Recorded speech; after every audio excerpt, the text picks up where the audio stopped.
உடனே calling bell சத்தம் கேட்டதும் வீட்டிலிருந்து ஒருவர் கதவருகில் வந்தார். கதவருகில் வந்த அந்த நபரின் நிழல் கொஞ்சம் கொஞ்சமாக வெளியே நிற்கும் இருவரின் முகங்களையும் மூடியது. பின்னர் நிழல் மறைந்து முகம் தெரிய ஆரம்பித்தது. அது வேறு யாரும் இல்லை, மணிதான். உடனே சதாசிவம் ஏட்டையா பக்கம் திரும்பி பார்த்தார். சார், லொகேஷன் சிக்னல் இங்கே தான் சார் காமிக்குது. இவனே தான் சார். பிளடி ராஸ்கல் என்று கூறிக்கொண்டே மணியின் சட்டை மீது கை வைத்து தரதரவென்று இழுத்து சென்றார் சதாசிவம். உள்ளே இருந்த பாபுவுக்கு ஏதோ தப்பாக தெரிந்தது. என்ன ஒரே சத்தமா இருக்கு? என்னாச்சு மணி என்று பேசிக்கொண்டே மணி இருக்கும் பக்கம் விரைந்தார் பாபு. மணியை இழுத்து செல்வது பார்த்து ஓடோடி வந்து அவர்களை இடைமறித்தார். போலீஸ் உடுப்பணிந்திருந்த சதாசிவத்தை பார்த்து, ஹலோ மிஸ்டர், யார் நீங்க? எதுக்கு மணியை பிடிச்சி இழுத்துட்டு போயிட்டு இருக்கீங்க? ஹலோ, நான் குன்னூர் இன்ஸ்பெக்டர் சதாசிவம். சதாசிவம் என்று அந்த பெயரை கேட்டதுமே அவருக்கு அந்த பேய் பங்களா கொலையை பற்றி படித்த செய்தி ஞாபகம் வந்தது. ஓகே மிஸ்டர், நீங்க யாரா வேணா இருங்க. அவரை எதுக்கு பிடிச்சி இழுத்துட்டு போயிட்டு இருக்கீங்க? ஒரு கேஸ் விஷயமா விசாரணை பண்ணதுல இந்த ஆளு மேல எங்களுக்கு ஒரு சந்தேகம் வருது. மேபி இவர் கொலையை பண்ணியிருக்கலாம்னு எங்களுக்கு தோணுது. அதனால நாங்க ஸ்டேஷன்ல கொண்டு போய் விசாரிக்க போறோம். எது கொலையா? ஐயா, நான்லாம் எதுவும் பண்ணலையா, சொல்லுங்கய்யா என்று பாபுவிடம் திரும்பி கதறினான் மணி. மணி, ஒன்றும் பயப்படாத, அதான் நான் இருக்கேன்ல, உனக்கு ஒன்றும் ஆகாது. இதை பாருங்க மிஸ்டர் சதாசிவம், மணி எனக்கு ரொம்ப நாளாக தெரியும். இந்த மாதிரிலாம் சந்தேகப்படும்படியா அவன் பண்ணியிருக்க மாட்டான். நீ வேற யாரோ நினச்சி இவனை சந்தேகப்படுறீங்க. நான் வேற யாரையோ நினைக்கிறேனா இல்லை இவனை தான் நினைக்கிறேனான்னு ஸ்டேஷனுக்கு கூட்டிகிட்டு போய் நாங்கள் இன்வெஸ்டிகேஷன் பண்ணிக்கிறோம். நீங்கள் கொஞ்சம் தள்ளி நின்று எங்கள் வேலையை பார்த்து விடுங்க. மணி, நீ போ மணி. இதை எப்படி ஹேண்டில் பண்ணணுமோ நான் பண்ணிக்கிறேன். அடுத்த 1 மணி நேரத்தில் உன் சட்ட மேலே ஒருத்தர் கை வச்சிருக்கிறாரு, அவராக வந்து உங்ககிட்ட மன்னிப்பு கேட்பார். போயிட்டு வாங்க மிஸ்டர் சதாசிவம் என பாபு கூறிவிட்டு அவர்களுக்கு வழிவிட்டார். அவரை தாண்டி சென்ற சதாசிவம் பாபுவை முறைத்து கொண்டே சென்றார். பிறகு மணியை வண்டி ஏற்றி வண்டியை ஸ்ட்ரெயிட்டாக ஸ்டேஷனுக்கு விட்டார் சதாசிவம். வண்டி கிளம்பியதும் பாபு நேரடியாக நீலகிரி சரக டிஐஜிக்கு கால் போட்டார். மார்டின் சார், நான் பாபு பேசுகிறேன், Madurai retired DIG. Hello sir, சொல்லுங்கள் சார். உங்கள் ரிட்டையர்மெண்ட் ஃபங்க்ஷனுக்கு வரலான்னு இருந்தேன், ஆனால் ஒரு சில வேலைகளால் வர முடியல சார். என்ன சார், சொல்லுங்கள். மார்டின், எனக்கு இப்போ முக்கியமான உதவி தேவைப்படுது. என் கூட ரொம்ப வருஷமாக மணின்னு ஒருத்தன் இருக்கான். கிட்டத்தட்ட என்னோட புள்ள மாதிரி தான் அவன். நாங்கள் 2 பேரும் தான் 2 நாள் முன்னாடி குன்னூருக்கு வந்துருந்தோம். இங்கே குன்னூரில் இன்ஸ்பெக்டராக இருக்கிற சதாசிவம் எந்த ஒரு வேலிட் சோர்ஸும் இல்லாமல் என் கூட இருக்கிற மணியை சட்டையை பிடிச்சி தரன்னு இழுத்துட்டு போய் மானபங்கப்படுத்தியிருக்காரு. இது என்னன்னு கேட்டதுக்கு எங்கள் வேலையை பார்க்க விடுங்கன்னு சொல்லி தெனாவட்டா பேசிட்டு போனார். ஐயோ, ஓகே சார், ஆனால் நீங்கள் யாருன்னு அந்த இன்ஸ்பெக்டர் கிட்ட சொல்லியிருக்க வேண்டியதானே? இப்போ நான் ரிட்டையர்டுங்கிறதுனால அந்த பேரை யூஸ் பண்ண விரும்பலை. ஆனால் நீங்கள் எனக்கு ஒரு சக நண்பன், அதனால் உங்களுக்கு கால் போட்டு பேசுகிறேன். மணி எனக்கு நல்லா தெரியும் மாட்டேன். அவன் எந்த விதமான தப்பும் பண்ணதில்லை. ஃபர்ஸ்ட் டைம் அவன் குன்னூர் வரான். அப்புறம் எப்படி கொலை கேஸில் ஈடுபட்டிருப்பான்? அவன் வேற ஏதோ கேஸை மணி மேலே திசை திருப்ப பார்க்குறான். இந்த விஷயத்தில் எனக்கு இந்த உதவி தேவைப்படுத்த மாட்டேன் சார். நீங்கள் உடனே அந்த ஸ்டேஷனுக்கு கிளம்பி போங்க. நீங்கள் போகிற டைமுக்குள்ளே உங்களுக்கு நல்ல நியூஸ் வந்து சேரும்.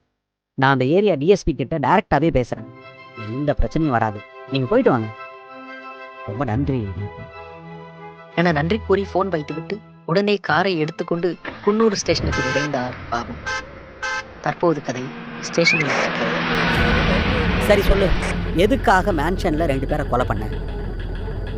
எது, நான் கொலை பண்ணனா? என்னையா பேசுறீங்க? நான் இந்த ஊருக்கு வந்ததே இதுதான் முதல் முறை. நான் எப்படி கொலைலாம் பண்ணியிருக்க முடியும்? சும்மா நடிக்காதையா. கொஞ்ச நேரத்துக்கு முன்னாடி ஃபோன் பண்ணி ஜானின்னு உங்ககிட்ட பேசினது நான் தான். 2 கொலை பண்ணிட்டு அந்த பணத்து மேலே இருக்கிற நகையை எடுக்க ஒரு திருடனுக்கு கால் பண்ணி பேசியிருக்க. அந்த திருடன் தான் என்கிட்ட பேசினது இந்த வாய்ஸ் தான்னு சொல்லி உன் வாய்ஸை அடையாளம் காட்டியிருக்கான். அதன் அடிப்படையில் தான் உன்னை தூக்கிட்டு வந்திருக்கோம். இதுக்கு மேலேயும் உன்னால் தப்பிக்க முடியாது. என்னதான் உண்மையை சொல்லு. பேசிக்கொண்டே இருக்கும்போது பாபுவின் கார் ஸ்டேஷனுக்கு வெளியில் நின்றது.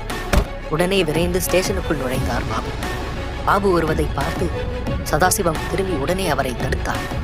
ஹலோ மிஸ்டர், இது என்னுடைய ரூம். இதுக்கு மேலே வர்றதுக்கு உங்களுக்கு பெர்மிஷன் கிடையாது. ஆனால் பாபு தற்போது எந்த ஆக்ஷனும் எடுக்க முடியாத நிலைமையில் உள்ளார். சரி என்று அந்த காக்கி உடைக்கு மரியாதை கொடுத்து அவர் கூறும்படி அங்கேயே இருந்தார்.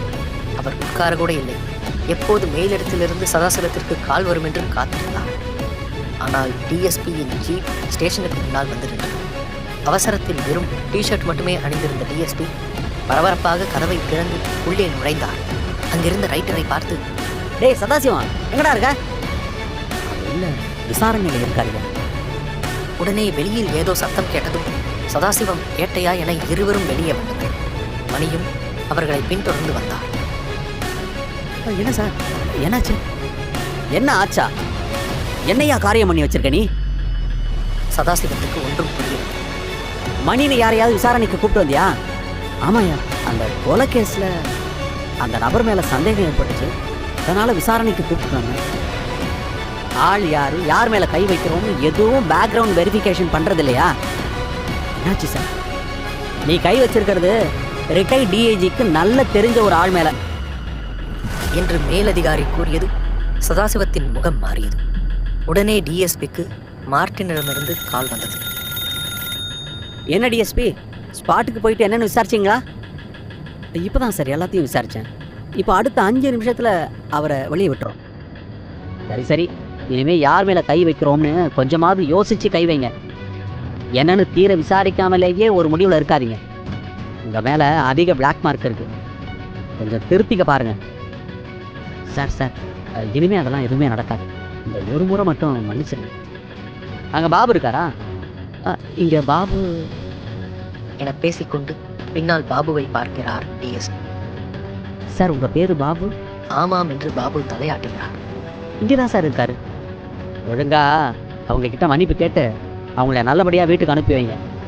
சரி சார், சரி சார், அப்படியே ஆகட்டும். சதாசிவம் இது எல்லாவற்றையும் உற்று நோக்குகிறார். பிறகு டிஎஸ்பி போனை வைத்து சதாசிவத்திடம் கத்தத் தொடங்கினார். யோ சதாசிவம், நீ எனக்கு பெரிய தலைவலியை கொடுத்துருவ போல இருக்க.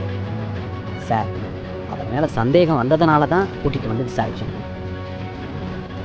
பின்னர் டிஎஸ்பி பாபுவிடம் பேசுகிறார். சார், இதில் எங்கேயோ தப்பு நடந்து போச்சு. அதனால் ஏற்பட்ட சந்தேகத்தினால உங்கள் ஆளை பிடிச்சிட்டு வந்தேன். அந்த தப்புக்கு எல்லார் சார்பாகவும் நான் மன்னிப்பு கேட்டேன். இனிமேல் இந்த மாதிரி தப்பு நடக்காது சார்.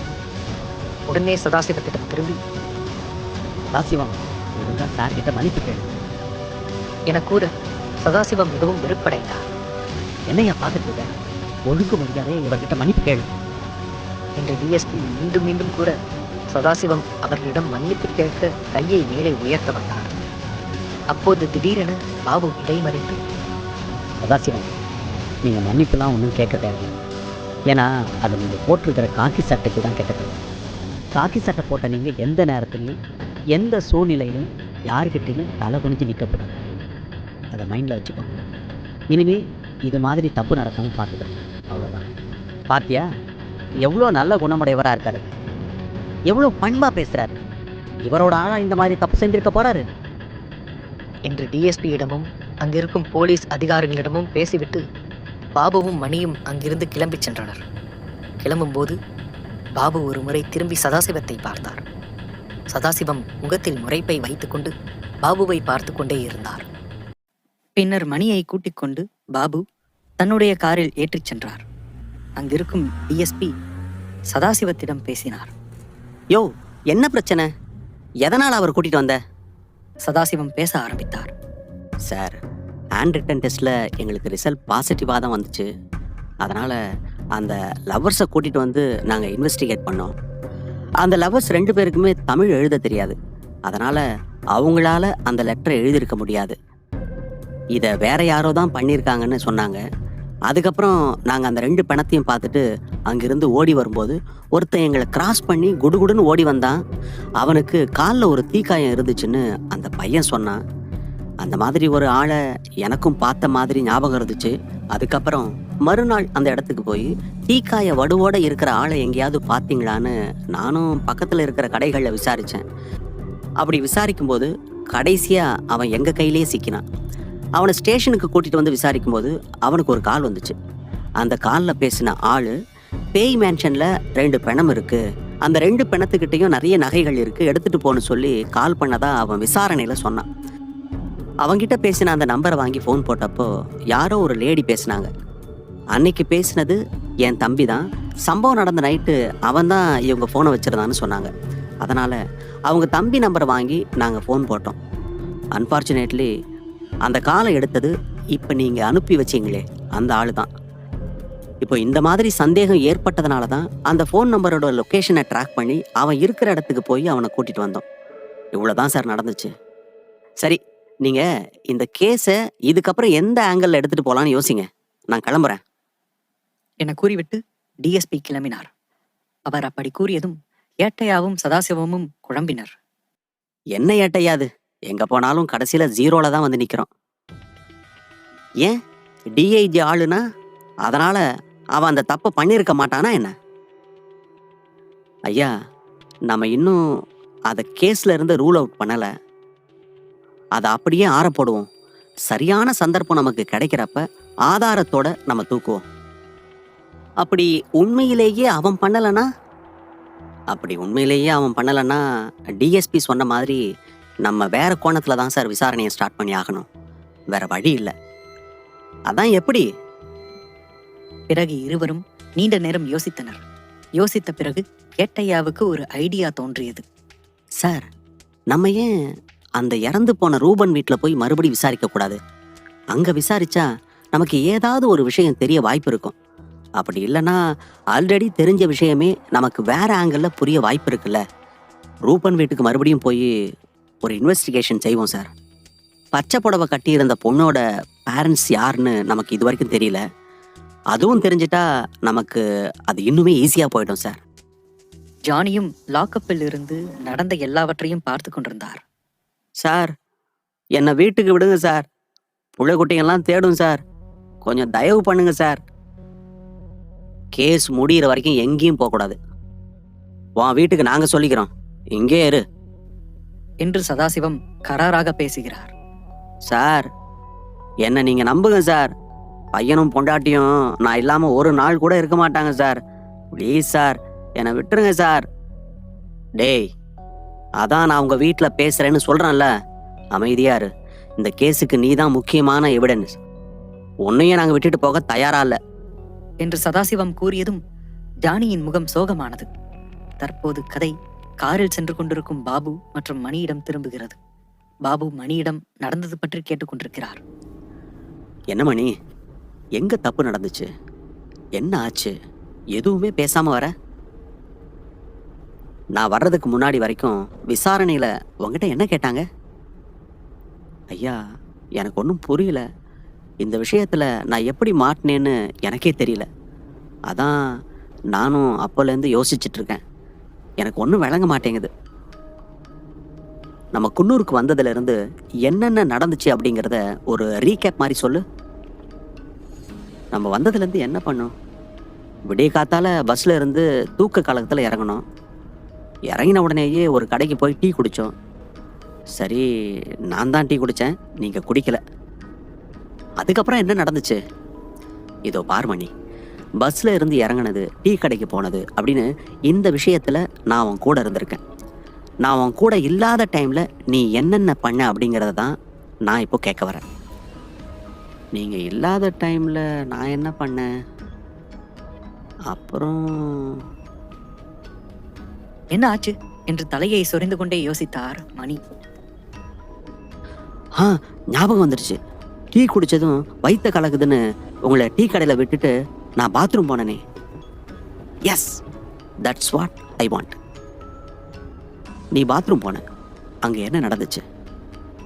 ஐயா, நான் பாத்ரூம் போனதும் கதை ஃப்ளாஷ்பேக்கிற்கு செல்கிறது. மணி டீ குடித்துக் கொண்டிருக்கிறார். பக்கத்தில் பாபு நிற்கிறார். ஐயா, நீங்கள் இங்கே இருங்க. எனக்கு டீ குடித்ததும் பௌத்த கலக்கிற மாதிரி இருக்குது. நான் டாய்லெட் போயிட்டு வந்துடுறேன். இந்த குளிருக்கு உனக்கு என்னத்தை வரப்போதோ தெரில என்று சிரித்தபடியே பேசி அனுப்புகிறார் பாபு. மணியும் பப்ளிக் டாய்லெட் எங்கிருக்கிறது என்று பார்த்து அதற்குள் நுழைந்தான். உள்ளே சென்றதும் அனைத்து பாத்ரூமும் ஃபுல்லாக இருந்தது. ஒரு பாத்ரூம் கதவுக்கு முன்பும் உள்ளே இருப்பவர் வெளியே வந்ததும் நாம் அடுத்து செல்லலாம் என்று காவல் காப்பது போல பாத்ரூம் கதவுகளுக்கு வெளியே நின்று கொண்டிருந்தனர்.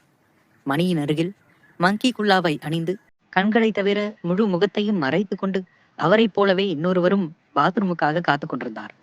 பிறகு மங்கி குல்லா நபர் மணியிடம் பேச்சு கொடுக்க ஆரம்பித்தார். சார், நான் கோயம்புத்தூர்லேருந்து வரேன். சரிப்பா.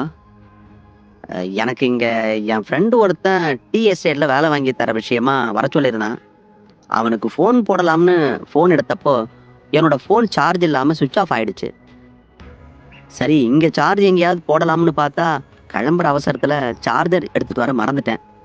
சரிப்பா, அதுக்கு நான் என்ன பண்ணணும்? இல்லை சார், உங்கள் ஃபோனை கொஞ்சம் கொடுத்தீங்கன்னா அதுலேருந்து ஒரு கால் என்னோட ஃப்ரெண்டுக்கு பண்ணிவிட்டு உடனே கொடுத்துருவேன்.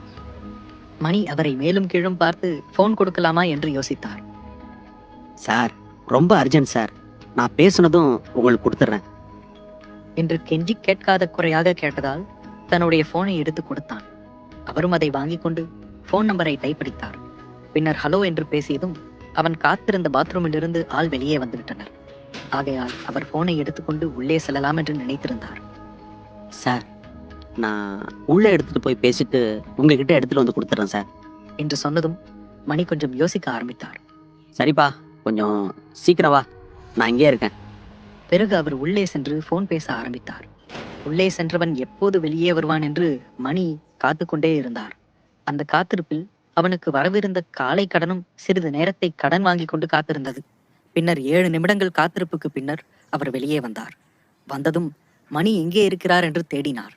பின்னர் மணியே அவரை பார்த்து விட்டார். தம்பி, தம்பி இங்கே பாருப்பா. குரலை கேட்டதும் அந்த நபர் மணி இருக்கும் இடத்திற்கு சென்று நன்றி கூறி போனை அவரிடம் கொடுத்து சென்றார். பின்னர் மணியும் சந்தோஷமாக தனது காலை கடனை முடித்துவிட்டு வெளியே வந்தார். தற்போது கதை பிரசன்ட்டுக்கு வந்தது. நீ உள்ளே போயிட்டு வெளியே வர, அதனால தான் லேட்டாச்சா? ஆமாயா. மணி, இந்த இடத்துல என்னமோ இடிக்குது மணி. என்னதுயா? நீ உள்ளே போன அடுத்த கொஞ்ச நேரத்தில் நான் உனக்கு கால் பண்ணேன். ஆனால் கால் போகலை, கால் என்கேஜாக இருந்துச்சு. அப்புறம் ஃபோனை வச்சுட்டு மேலே பார்த்தா உடனே நீ வந்துட்ட. அப்புறம் நம்ம அங்கேருந்து கிளம்பிட்டோம். பின்னர் பாபு எதையோ யோசித்தார். உடனே ஓட்டிக்கொண்டிருந்த வண்டியை சடனாக நிறுத்தினார். சீட் பெல்ட் அணியாததால் முன்னால் சென்று பின்னால் வந்தான் மணி. ஐயா, என்னாச்சு? மணி, என்னோட ஃபோன் எங்கே இருக்கு? வண்டி ஏறும்போது வச்சுக்க சொல்லி என்கிட்ட தான் ஐயா கொடுத்தீங்க, இந்தாங்க என மணி போன் கொடுக்க அதை உடனே பிடுங்குவது போல அவரிடமிருந்து ஃபோர்ஸாக வாங்கினார். வாங்கிய பின் அதில் மணி நம்பரை தேடி அதற்கு போன் அடித்தார். போன் பக்கத்தில் தான் இருக்கிறது, ஆனால் ரிங் போகவில்லை. உடனே மணியின் போனை வாங்கி பார்த்தார். டவர் 100% இருக்கிறது, ஆனால் ரிங் போகவில்லை. பின்னர் மணி போனை சுவிட்ச் ஆஃப் செய்து மீண்டும் தொடர்பு கொண்டார். மீண்டும் ரிங் போகவில்லை. பின்னர் மணியிடம் போனை கொடுத்து, மணி, எனக்கு கால் போடு. உடனே மணி தனது போனை பெற்றுக்கொண்டு போனில் சேவாகியிருக்கும் பாபுவின் நம்பருக்கு கால் அடித்தார். ரிங் போகிறதா என செக் செய்ய காதில் வைத்தார் மணி. ரிங் போனது. பாபு தனது கையில் வைத்திருக்கும் மொபைலுக்கு கால் போனது. உடனே பாபு தனது மொபைலை பார்த்தார். அதில் மணி நம்பர் இல்லாமல் புதிதாக வேறு ஒரு நம்பர் ஸ்கிரீனில் தெரிந்தது. பாபு அதை மணியிடம் மெல்லமாக திருப்பி காட்டினார். பாபுவும் மணியும் அதை கண்டு அதிர்ந்து போகினர். மர்மம் தொடர்ந்தது. பின்னர் மறுநாள் ஏட்டையாவும் சதாசிவமும் ரூபன் வீட்டுக்கு சென்றனர். ரூபனின் வீடு இருக்கும் பகுதியோ சேரும் சகதியுமாக அலங்கோலமாக காணப்பட்டது. போலீஸ் ஜீப் கூட அந்த சின்ன சந்தில் நுழைய முடியாது. அந்த அளவிற்கு குறுகலான ஒரு சந்தில் ரூபனின் வீடு இருந்தது. இதனால் போலீஸ் ஜீப்பை அங்கேயே பக்கத்தில் பார்க் செய்துவிட்டு அந்த சேரும் சகதியுமாக இருக்கும் சந்துக்குள் சதாசிவமும் ஏட்டையாவும் பூட்ஸ் காலோடு நுழையத் தொடங்கினர். பின்னர் ரூபன் வீட்டிற்கு வந்தடைந்தனர். கதவிற்கு மேல் பிள்ளையார் படம் இருவர்களையும் வரவேற்றது. சற்று தலையை கீழே இறக்கி பார்த்ததும் ஓட்டை ஒடிசலாக இருக்கும் கதவுகள் கொஞ்சம் பலமாக திறந்தால் உடைந்துவிடும் போல இந்த அளவிற்கு லேசான கதவுகளை திறந்து உள்ளே எட்டி பார்த்தனர். அங்கு யாருமே இல்லை. ஏம்மா, உள்ளே யாராவது இருக்கீங்களா? எந்த சத்தமும் கேட்கவில்லை. பின்னர் இவர்கள் இருவரும் மெதுவாக காலடியை எடுத்து வைத்து உள்ளே நுழைந்தனர். நுழைந்ததும் அருகில் இருக்கும் செருப்பு அலமாரியில் ஷூவை கழட்டி வைத்தனர். வீட்டை சுற்றி முற்றி பார்த்தனர். சுண்ணாம்புகள் சுவற்றிலிருந்து பிரிந்து ஊசலாடி கொண்டிருந்தது. பழுதடைந்த வீடாக காணப்பட்டது. வீடு முழுவதும் குப்பையாக இருந்தது. சரியான பராமரிப்பு இல்லாததால் வாடிப்போய் காணப்பட்டது ரூபனின் இல்லம். பிறகு ஒரு ஓரத்தில் ஆணி அடித்து கூட மாட்டாமல் டேபிளில் வாடிய மாலையோடு சாய வைக்கப்பட்டிருந்தது ரூபனின் கண்ணாடி படம். இதை உற்று நோக்கிக் கொண்டிருக்கும் போதே ரூபனின் அம்மா காய்கறிகளை கைகளில் வைத்துக்கொண்டு உள்ளே வருவது கண்ணாடியில் தெரிந்து பின்னால் திரும்பினார் சதாசிவம். சார், நீங்க? நான் உங்கள் பையனோட கேஸை விசாரிக்கிற இன்ஸ்பெக்டர். அது எனக்கு தெரியும் சார். என்ன விஷயமா வந்திருக்கீங்க? நான் தான் எல்லாத்தையும் சொல்லிட்டேனே சார். இல்லைம்மா, உங்கள் பையன் கேஸ் விஷயத்தில் ஒரு க்ளூ ஒன்று கிடச்சிருக்கு. அதனால் உங்ககிட்ட நாங்கள் மறுபடியும் இன்வெஸ்டிகேஷன் பண்ணால் ஏதாவது துப்பு கிடைக்க சான்ஸ் இருக்கான்னு கேட்டுட்டு போக தான் வந்திருக்கோம். சொல்லுங்க சார், என்ன வேணும்? சார், அதுக்கு முன்னாடி சாப்பிட இல்லை குடிக்க ஏதாவது? அதெல்லாம் எதுவும் வேண்டாம்மா. எனக்கு ஒரே ஒரு விஷயம்தான் தெரியணும். சார், நின்றுட்டே இருக்கீங்க, உட்காந்து பேசலாமே. கண்டிப்பா. ஏட்டையாவும் சதாசிவமும் சோஃபாவில் உட்கார எதிரில் இருக்கும் ஒரு சேரில் ரூபனின் அம்மா கண்ணகி உட்கார்ந்தார். ரூபன் உங்களுக்கு ஒரே பையனா? ஆமாம் சார், ஒரே பையன்தான். 2வது குழந்தைக்கு பிளான் பண்ணியிருக்கப்ப தான் ரூபனோட அப்பா தவறிட்டார். அதுக்கப்புறத்துல இருந்து சிங்கிள் பேரண்டா நான் தான் சார் அவனை வளர்த்தேன். எதனால் அப்பா இறந்து போனாரு? அவருக்கு ஆஸ்துமா இருந்துச்சு சார்.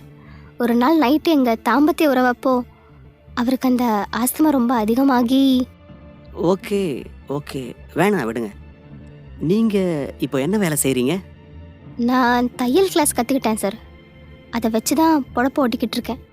ஓ, உங்கள் ஹஸ்பண்ட் என்ன வேலை செய்கிறாரு? சாரி, செஞ்சிட்டு இருந்தாரு? கூலி வேலை தான் சார். சென்னையில் கொஞ்ச நாள் லாரி டிரைவராக இருந்தார். அப்புறம் இங்கே வந்துட்டார்.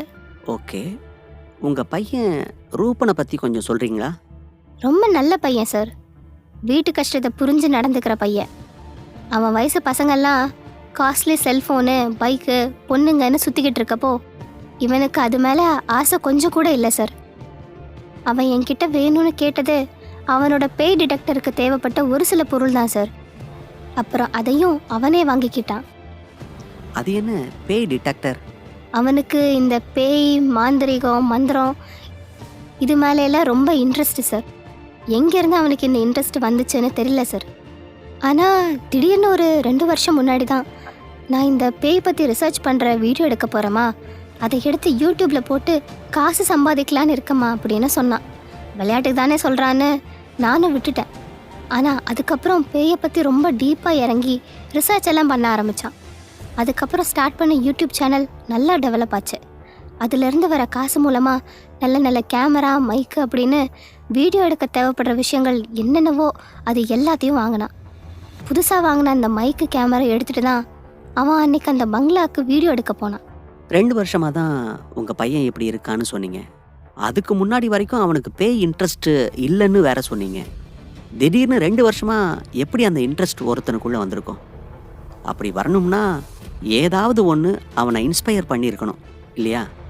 லைக் ஒரு பேய் படம் பார்த்தோ இல்லை பேய் வீடியோ பார்த்தோ அவனுக்கு இந்த இன்ட்ரெஸ்ட் வந்திருக்கலாம் இல்லையா? அந்த மாதிரி ஏதாவது உங்களுக்கு தெரியுமா?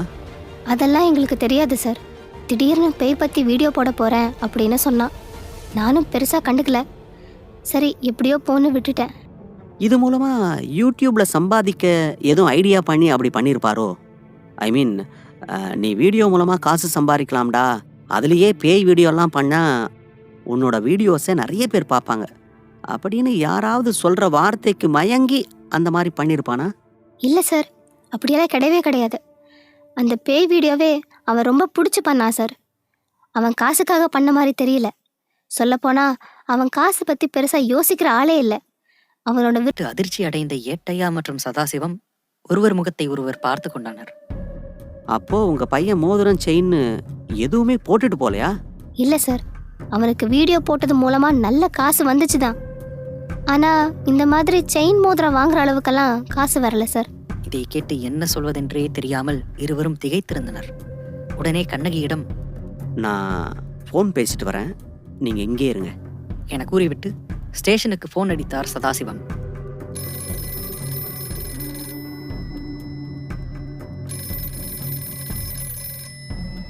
ஸ்டேஷன் ரைட்டர் ஃபோனை எடுத்தார். ஹலோ, நான் சதாசிவம் பேசுகிறேன். ஃபோனை லாக்கப்பில் இருக்கிற ஜானி கிட்ட கொடுங்க. சரிங்கய்யா. உடனே ரைட்டர் சாவியை எடுத்துக்கொண்டு லாக்கப்பை திறந்து ஜானியிடம் பேசினார். டேய் சார் உங்ககிட்ட ஃபோனில் பேசணுமா, வா என்று கையோடு அவனை கூட்டி வந்து போனில் பேச வைத்தார் ரைடர். சொல்லுங்க சார். என்னடா சொல்லுங்க சார், மயிறு சார்னு. சார் கொஞ்சம் பொறுமையாக பேசுங்க சார், அந்த அம்மாவுக்கு கேட்க போகுது என்று கூக்குரலில் பேசினார் ஏட்டையா. என்னாச்சு சார்? டேய் அந்த பையனோட பணத்திலிருந்து நீ என்னெல்லாம் எடுத்த? ஒரு தங்க செயின், ஒரு தங்க மோதிரம். இங்கே கேட்டா அவங்க அம்மா அவங்கிட்ட செயின் மோதிரமே இல்லைன்னு சொல்கிறாங்க. என்னடா விளையாடுறியா? நேரில் வந்து உன்னை தொலைச்சி உரிக்கிறேன் இரு. போனை கட் செய்தார் சதாசிவம். பிறகு கண்ணகி அமர்ந்திருக்கும் இடத்திற்கு வந்தார். என்ன சார், ஏதாவது பிரச்சனையா? அதெல்லாம் ஒன்றுமில்லை மேடம், நாங்கள் அப்படியே கிளம்புறோம் என்று வணக்கம் கூறிவிட்டு அங்கிருந்து இருவரும் கிளம்ப தயாராகினர். அவசர அவசரமாக கிளம்பிய அவர்களை கண்ணகியின் குரல் தடுத்து நிறுத்தியது. சார், உங்ககிட்ட ஒரு முக்கியமான விஷயம் சொல்லணும். உடனே ஆர்வத்துடன் சதாசிவமும் ஏட்டையாவும் திரும்பினார்கள். கிளம்புவதாக வாசற்படி நோக்கி செல்லும் அவர்களை பின்னாலிருந்து வந்த கண்ணகியின் குரல் தடுத்து நிறுத்தியது. உடனே சதாசிவம் திரும்பி கண்ணகியிடம் கேட்டார். அந்த பங்களால என் பையன் கூட ஒரு பொண்ணு செத்து கிடந்தாளே, அவளை பத்தி ஏதாவது தகவல் தெரிஞ்சுதா? இல்லை மேடம், அதை பற்றி தான் நாங்களும் சர்ச் பண்ணிட்டு இருக்கோம். தெரிஞ்சதும் சொல்கிறோம். நான் உங்களுக்கு ஒரு விஷயம் சொல்லணும் சார். என்னது சொல்லுங்க. அந்த பொண்ணை என் பையன் கூட நான் ஒரு நாள் பார்த்துருக்கேன். கிளம்ப இருந்த சதாசிவமும் ஏட்டையாவும் அதை கேட்டதும் மீண்டும் சோஃபாவில் அமர்ந்தனர். என்ன சொல்றீங்க? எப்போ பார்த்தீங்க? ஒரு வருஷம் இருக்கும் சார். எங்கே பார்த்தீங்க? ஒரு வருஷம் முன்னாடி ரூபன் வீட்டுக்கு அந்த பொண்ணை கூட்டிட்டு வந்திருக்கான். கதை பிளாஷ்பேக்கு சென்றது. ரூபன் அம்மாவிடம் பேசுகிறான். தன்னுடைய ஃப்ரெண்ட் வீட்டிற்கு வருவதாக சொல்லி நான்வெஜ் சமைத்து தருமாறு கேட்கிறான். டேய், எனக்கு உடம்பு சரியில்லை, நான்லாம் பண்ண மாட்டேன். உன் ஃப்ரெண்டு தானே, நீ பண்ணி கொடு. எம்மா பண்ணித்தாம்மா, உன்னை நம்பி தானே நான் ஃப்ரெண்டை வர சொன்னேன். நீ இப்படி சொன்னா எப்படிம்மா? டேய், என்னால் முடியாதுன்னா முடியாது. நீ பாய் கடையில் போய் சிக்கன் வாங்கிட்டு வந்து நீயே செஞ்சு கொடு. சீக்கிரம் போய் வாங்கு. பாய் கடையை மூடிடுவான் 11 மணிக்கு. அப்போ நீ செஞ்சு தர மாட்ட. முடியாதுடா, நான் தான் உடம்பு வலியா இருக்குன்னு சொல்லிட்டேன்ல. பின்னர் ரூபன் ஷெல்ஃபில் இருந்த காசை எடுத்துக்கொண்டு பாய் கடைக்கு சிக்கன் வாங்க சென்றான். பாய், நல்லா ஈரல் இருக்கிற மாதிரி ஒரு 1/2 கிலோ கறியை போடுங்க. என்னடா தம்பி, முன்னெல்லாம் கடைக்கு வாரத்துக்கு 2 வாட்டி வருவேன், இப்போ மாசத்துக்கு 1 வாட்டி கூட வர்றதில்ல. இந்த சிக்கன்னால தான் ஊர் முழுக்க பல நோய் வருதாமே, அதான் கறி எடுக்கவே பயமா இருக்கு பாய். அதெல்லாம் வேண்டாத பயலுவ சும்மா கிளப்பி விடுறதடா. நாங்கள் கறியை வெட்டும் போதே அல்லாவை மனசில் நினச்சிக்கிட்டு தான் வெட்டுவோம். அல்லாவை நம்பினவங்க யாரையும் அவர் கைவிட்டதில்லை. அவன் புண்ணியத்தில் நம்ம கடையில் வாங்கி சாப்பிட்ற பொருள்னால நம்மளை நம்பி கடைக்கு வர்ற கஸ்டமர்ஸுக்கு எந்த பிரச்சனையும் வர்றதில்ல. அப்படி இல்லைன்னா 30 வருஷம் கடையை நடத்தி பொழப்ப ஓட்ட முடியுமா என பேசிக்கொண்டே 1/2 கிலோ கறியை எடுத்து ரூபன் கொண்டு வந்த பாத்திரத்தில் கொட்டுகிறார். எவ்வளோ பாய் ஆச்சு? 130 ரூபா தாடா. ரூபன் காசை கொடுத்துவிட்டு அந்த சிக்கனை வாங்கி கொண்டு வீட்டிற்கு விரைந்தான். வீட்டிற்கு வந்ததும் அம்மாவிடம் கேட்டான். அம்மா, லாஸ்ட்டாக கேட்குறேன், செஞ்சு தரியா இல்லையா? முடியாதுன்னா முடியாதுடா. பின்னர் ரூபன் கோபத்துடன் கிச்சனுக்கு சென்று சமையல் செய்ய பாத்திரங்களை எடுத்தான். அவனுடைய ஆத்திரங்களை பாத்திரத்தின் மேல் காண்பித்தான் ரூபன்.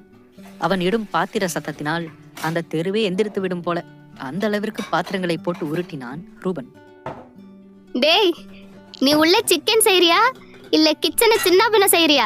என்னடா ஒரே சத்தம்? அதான் நீ சமையல் செய்யலைன்னு சொல்லிட்டல, விடு.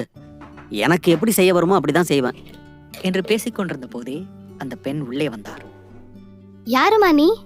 யார் வேணும் உனக்கு? நான் ரூபன் ஃப்ரெண்ட். ரூபனை பார்க்க வந்தேன். இதை சமயக்கட்டில் இருந்தபடி ரூபன் கேட்டுக்கொண்டிருக்கிறான். உடனே வெளியே வந்து ஊர்மிளாவை பார்க்கிறான். ஊர்மிளா, உட்காரு. நான் தான் இன்னைக்கு வீட்டில் சமையல். அம்மா சமைக்கிறேன்னு தான் சொன்னாங்க, ஆனால் நான் தான் எதுக்கு வயசான காலத்தில் அவங்கள வேலை வாங்கிக்கிட்டுன்னு நானே சமைக்க போகிறேன். கொஞ்சம் அப்படி இப்படி தான் இருக்கும், அட்ஜஸ்ட் பண்ணிக்கோ. உடனே அம்மா ரூபனை பார்த்து ஒரு லுக்கு விட்டார். அதெல்லாம் ஒரு பிரச்சனையும் இல்லை ரூபன், நீங்க எப்படி வேணா செய்யுங்க, நான் சாப்பிட்றேன். உடனே ரூபன் கிச்சனுக்கு சென்று வேலைகளை பார்க்க துவங்கினான். அம்மாவும் ரூபன் பின்னே நடந்து கிச்சனுக்கு சென்றார். டேய், என்னடா பொண்ணு ஃப்ரெண்டா? அவளை பார்த்தா உனக்கு பையன் மாதிரி தெரியுது. ஏண்டா, பொண்ணு ஃப்ரெண்டுனா முதலே சொல்லியிருக்கலாம்லடா. நானே சமைச்சு கொடுத்துருப்பேன்ல. சரி நகரு, நானே சமைக்கிறேன். அந்த பொண்ணு அங்க தனியா உட்காந்துருக்கா. அவகிட்ட போய் நீ பேச்சு கொடு போ. தேங்க்ஸ் மம்மி என கூறிவிட்டு ஊர்மிளா அமர்ந்திருக்கும் சோஃபாவில் சென்று அமர்ந்தான். அட்ரஸ் சீக்கிரம் கண்டுபிடிச்சிட்டியா இல்ல கண்டுபிடிக்க லேட் ஆச்சா? பெருசாலாம் அலையில, சீக்கிரமாவே கண்டுபிடிச்சிட்டேன். அந்த கறிக்கடையில உன்னை பார்த்தேன், அப்படியே உன் பின்னாடியே ஃபாலோ பண்ணிட்டு வந்துட்டேன். அடியே, அப்பவே என்ன நீ நிறுத்தி இருக்கலாம்ல, ஏன் நிறுத்தல? எனக்கு தோணல, அதான் நிறுத்தல. உடனே அம்மா வெளியே வந்து ஊர்மிளாவிடம் பேசினார். உங்க அம்மா அப்பாலாம் என்ன பண்றாங்க? அம்மா, எனக்கு அப்பா அம்மா யாரும் இல்லை. ஓ, இறந்துட்டாங்களாம்மா? தெரியலம்மா, பிறந்ததுல இருந்து நான் அவங்கள பார்க்கல. சரிம்மா, ரூபனுக்கு அப்பா இல்லைம்மா, நான் மட்டும்தான். நானும் எப்போ போய் சேருவேன்னு தெரில. அநேகமா இவனுக்கு ஒரு கல்யாணத்தை பண்ணி வச்சுட்டு சீக்கிரம் போய் செத்துடுவேன்னு நினைக்கிறேன். ஏன்னா இப்பவே என்னால் சரியாக நடக்க முடியல. ஏம்மா இப்படி பேசுறீங்க? சாவுன்னா என்ன சாதாரணமா? எவ்வளோ வலி தெரியுமா? அதெல்லாம் அனுபவிச்சவங்களுக்கு தான் தெரியும். கரெக்டு தாம்மா, ஆனால் இந்த கால் வலிக்கு அந்த வலியே பரவாயில்லன்னு ஏற்றுக்கிட்டு போயிடலாம். உங்களை நீங்கள் நம்புங்கம்மா, எல்லாமே நல்லதாக நடக்கும். சரிம்மா, நீங்கள் சீக்கிரம் போய் கை கழுவிட்டு வாங்க, நான் தட்டு கொண்டு வரேன். சீக்கிரம் சாப்பிட்றலாம். டேய் ரூபன், பாப்பாக்கு கை கழுவுற இடம் எங்கே இருக்குன்னு காட்டு. உடனே ரூபன் ஊர்மிளாவுக்கு கை கழுவும் இடம் எங்கே இருக்கிறது என்று காண்பித்து அவரிடம் பேச முன் வருகிறான். அம்மா அப்படிதான், இப்படி ஏதாவது பேசிட்டே இருப்பாங்க. நீ இதை எதுவும் பெருசா எடுத்துக்காத. சச்சே, அதெல்லாம் ஒன்றும் பிரச்சனை இல்லை.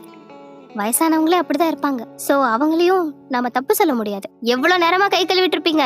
சீக்கிரம் வாங்க, சாப்பாடு சூடாறிட்டா அப்புறம் சாப்பிட நல்லா இருக்காது. இதோ வந்துட்டம்மா. சரி வா, சீக்கிரம் போலாம் என்று ஊர்மிளாவை அங்கிருந்து கூட்டிக் கொண்டு சாப்பிட வருகிறான் ரூபன். சாப்பிட எல்லோரும் அமர்கின்றனர். அம்மா 2 பேருக்கும் சாப்பாட்டை பரிமாறுகிறாள். அம்மா, இவ ஈரல் நல்லா சாப்பிடுவா, ஈரல் வைமா. பின்னர் ஈரல் எடுத்து ஊர்மிளாவின் தட்டில் வைக்கிறார் அம்மா. மா, நீங்க சாப்பிடலையா? அப்படியே நீங்களும் உட்காந்து சாப்பிடலாமே. இல்லம்மா, நான் ஏற்கனவே சாப்பிட்டுட்டேன், நீங்க சாப்பிடுங்க.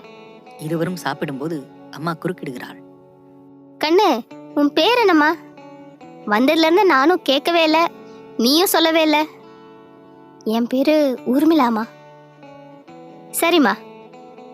ரூபன் கூட உனக்கு எப்படி பழக்கம்?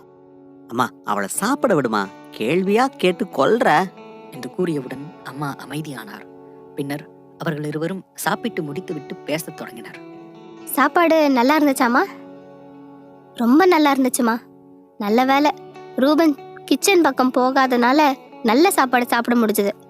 இல்லைனா இன்னைக்கு ஒரு மொக்க சாப்பாடு தான் சாப்பிட்ருப்பேன். சாப்பாட்டுக்கு ரொம்ப நன்றிம்மா.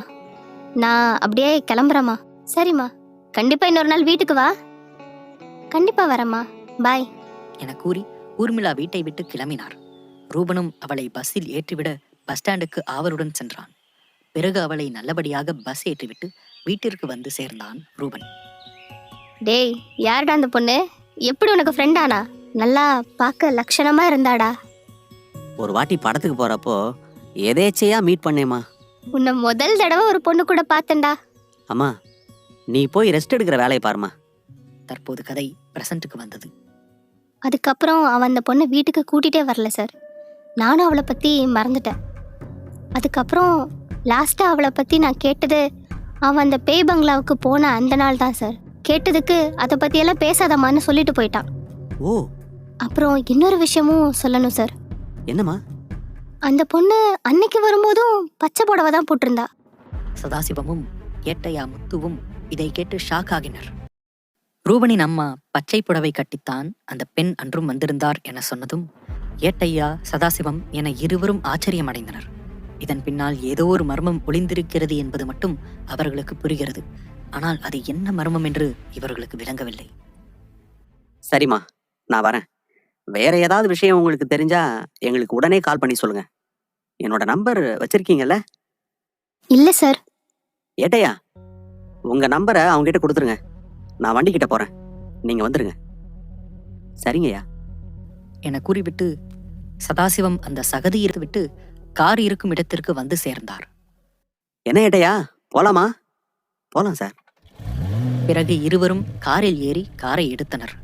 ஏட்டையா, எனக்கு என்னமோ அந்த மேன்ஷனில் மறுபடியும் போய் ஒரு எட்டு பார்த்தோம்னா நல்லா இருக்கும்னு தோணுது. ஏன் சார் அப்படி சொல்கிறீங்க? இந்த கேஸை ஒவ்வொரு வாட்டியும் முதல்ல இருந்து ஸ்டார்ட் பண்ணாதானே நமக்கு ஏதோ ஒரு விஷயம் தெரிய வருது. இப்போது ரூபனை எடுத்துக்கோங்க.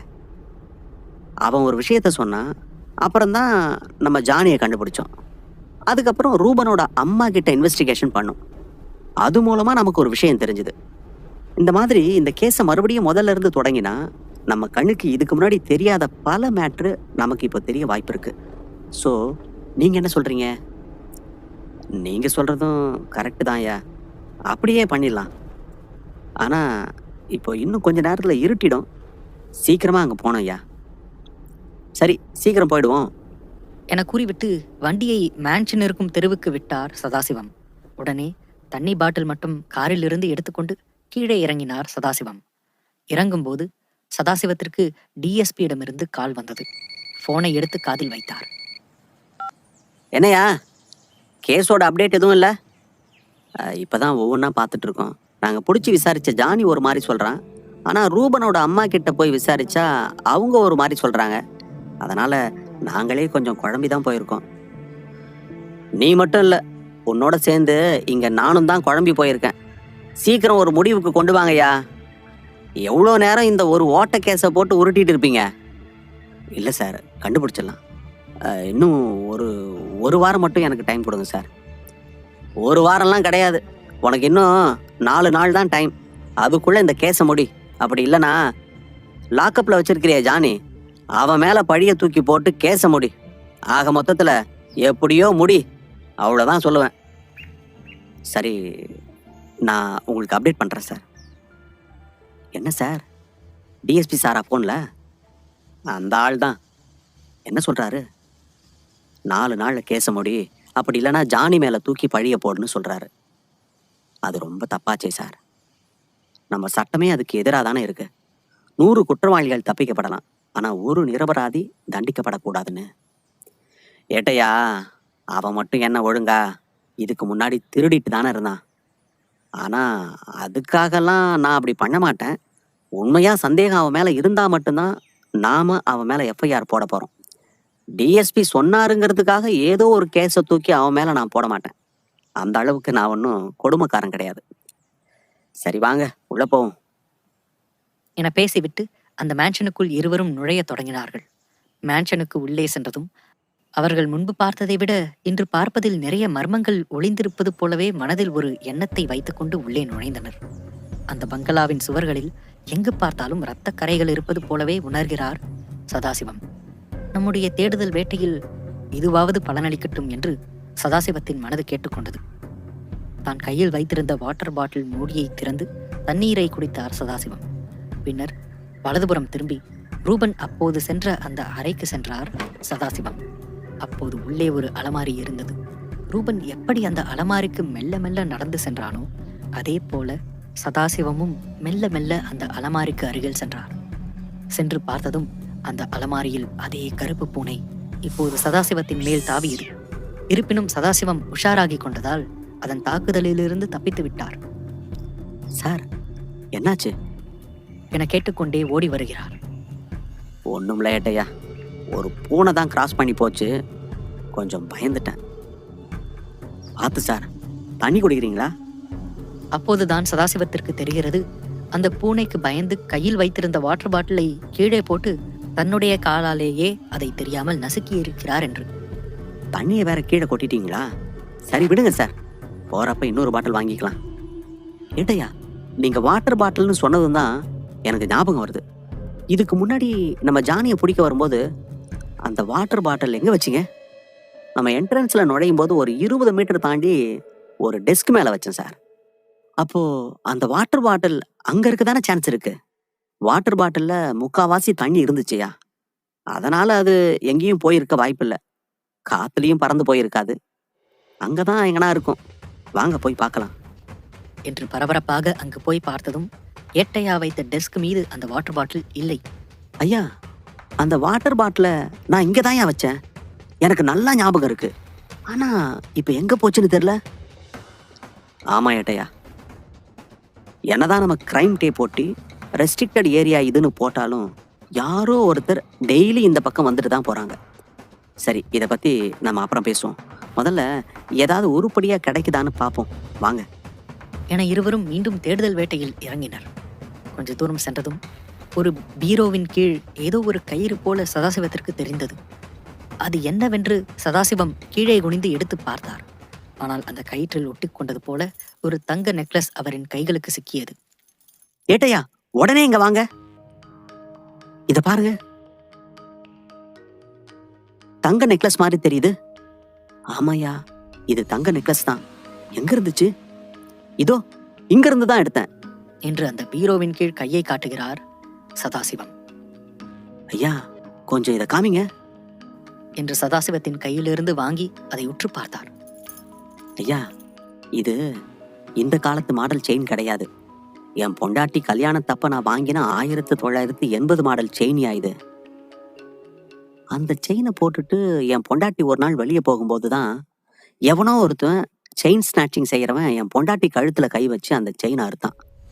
அறுக்கும்போது அது அவனுக்கும் கிடைக்காம எங்களுக்கும் கிடைக்காம செயின் அருந்து செதறி போச்சு. அதனால அப்படியே விட்டுட்டு ஓடிட்டான். 5 வருஷம் முன்னாடி தான் இது ஆச்சு. இருந்தாலும் ஆசையா வாங்கி கொடுத்த செயின். கழுத்து மேல அந்த செயின் இல்லாம ரொம்ப வருத்தப்பட்டா.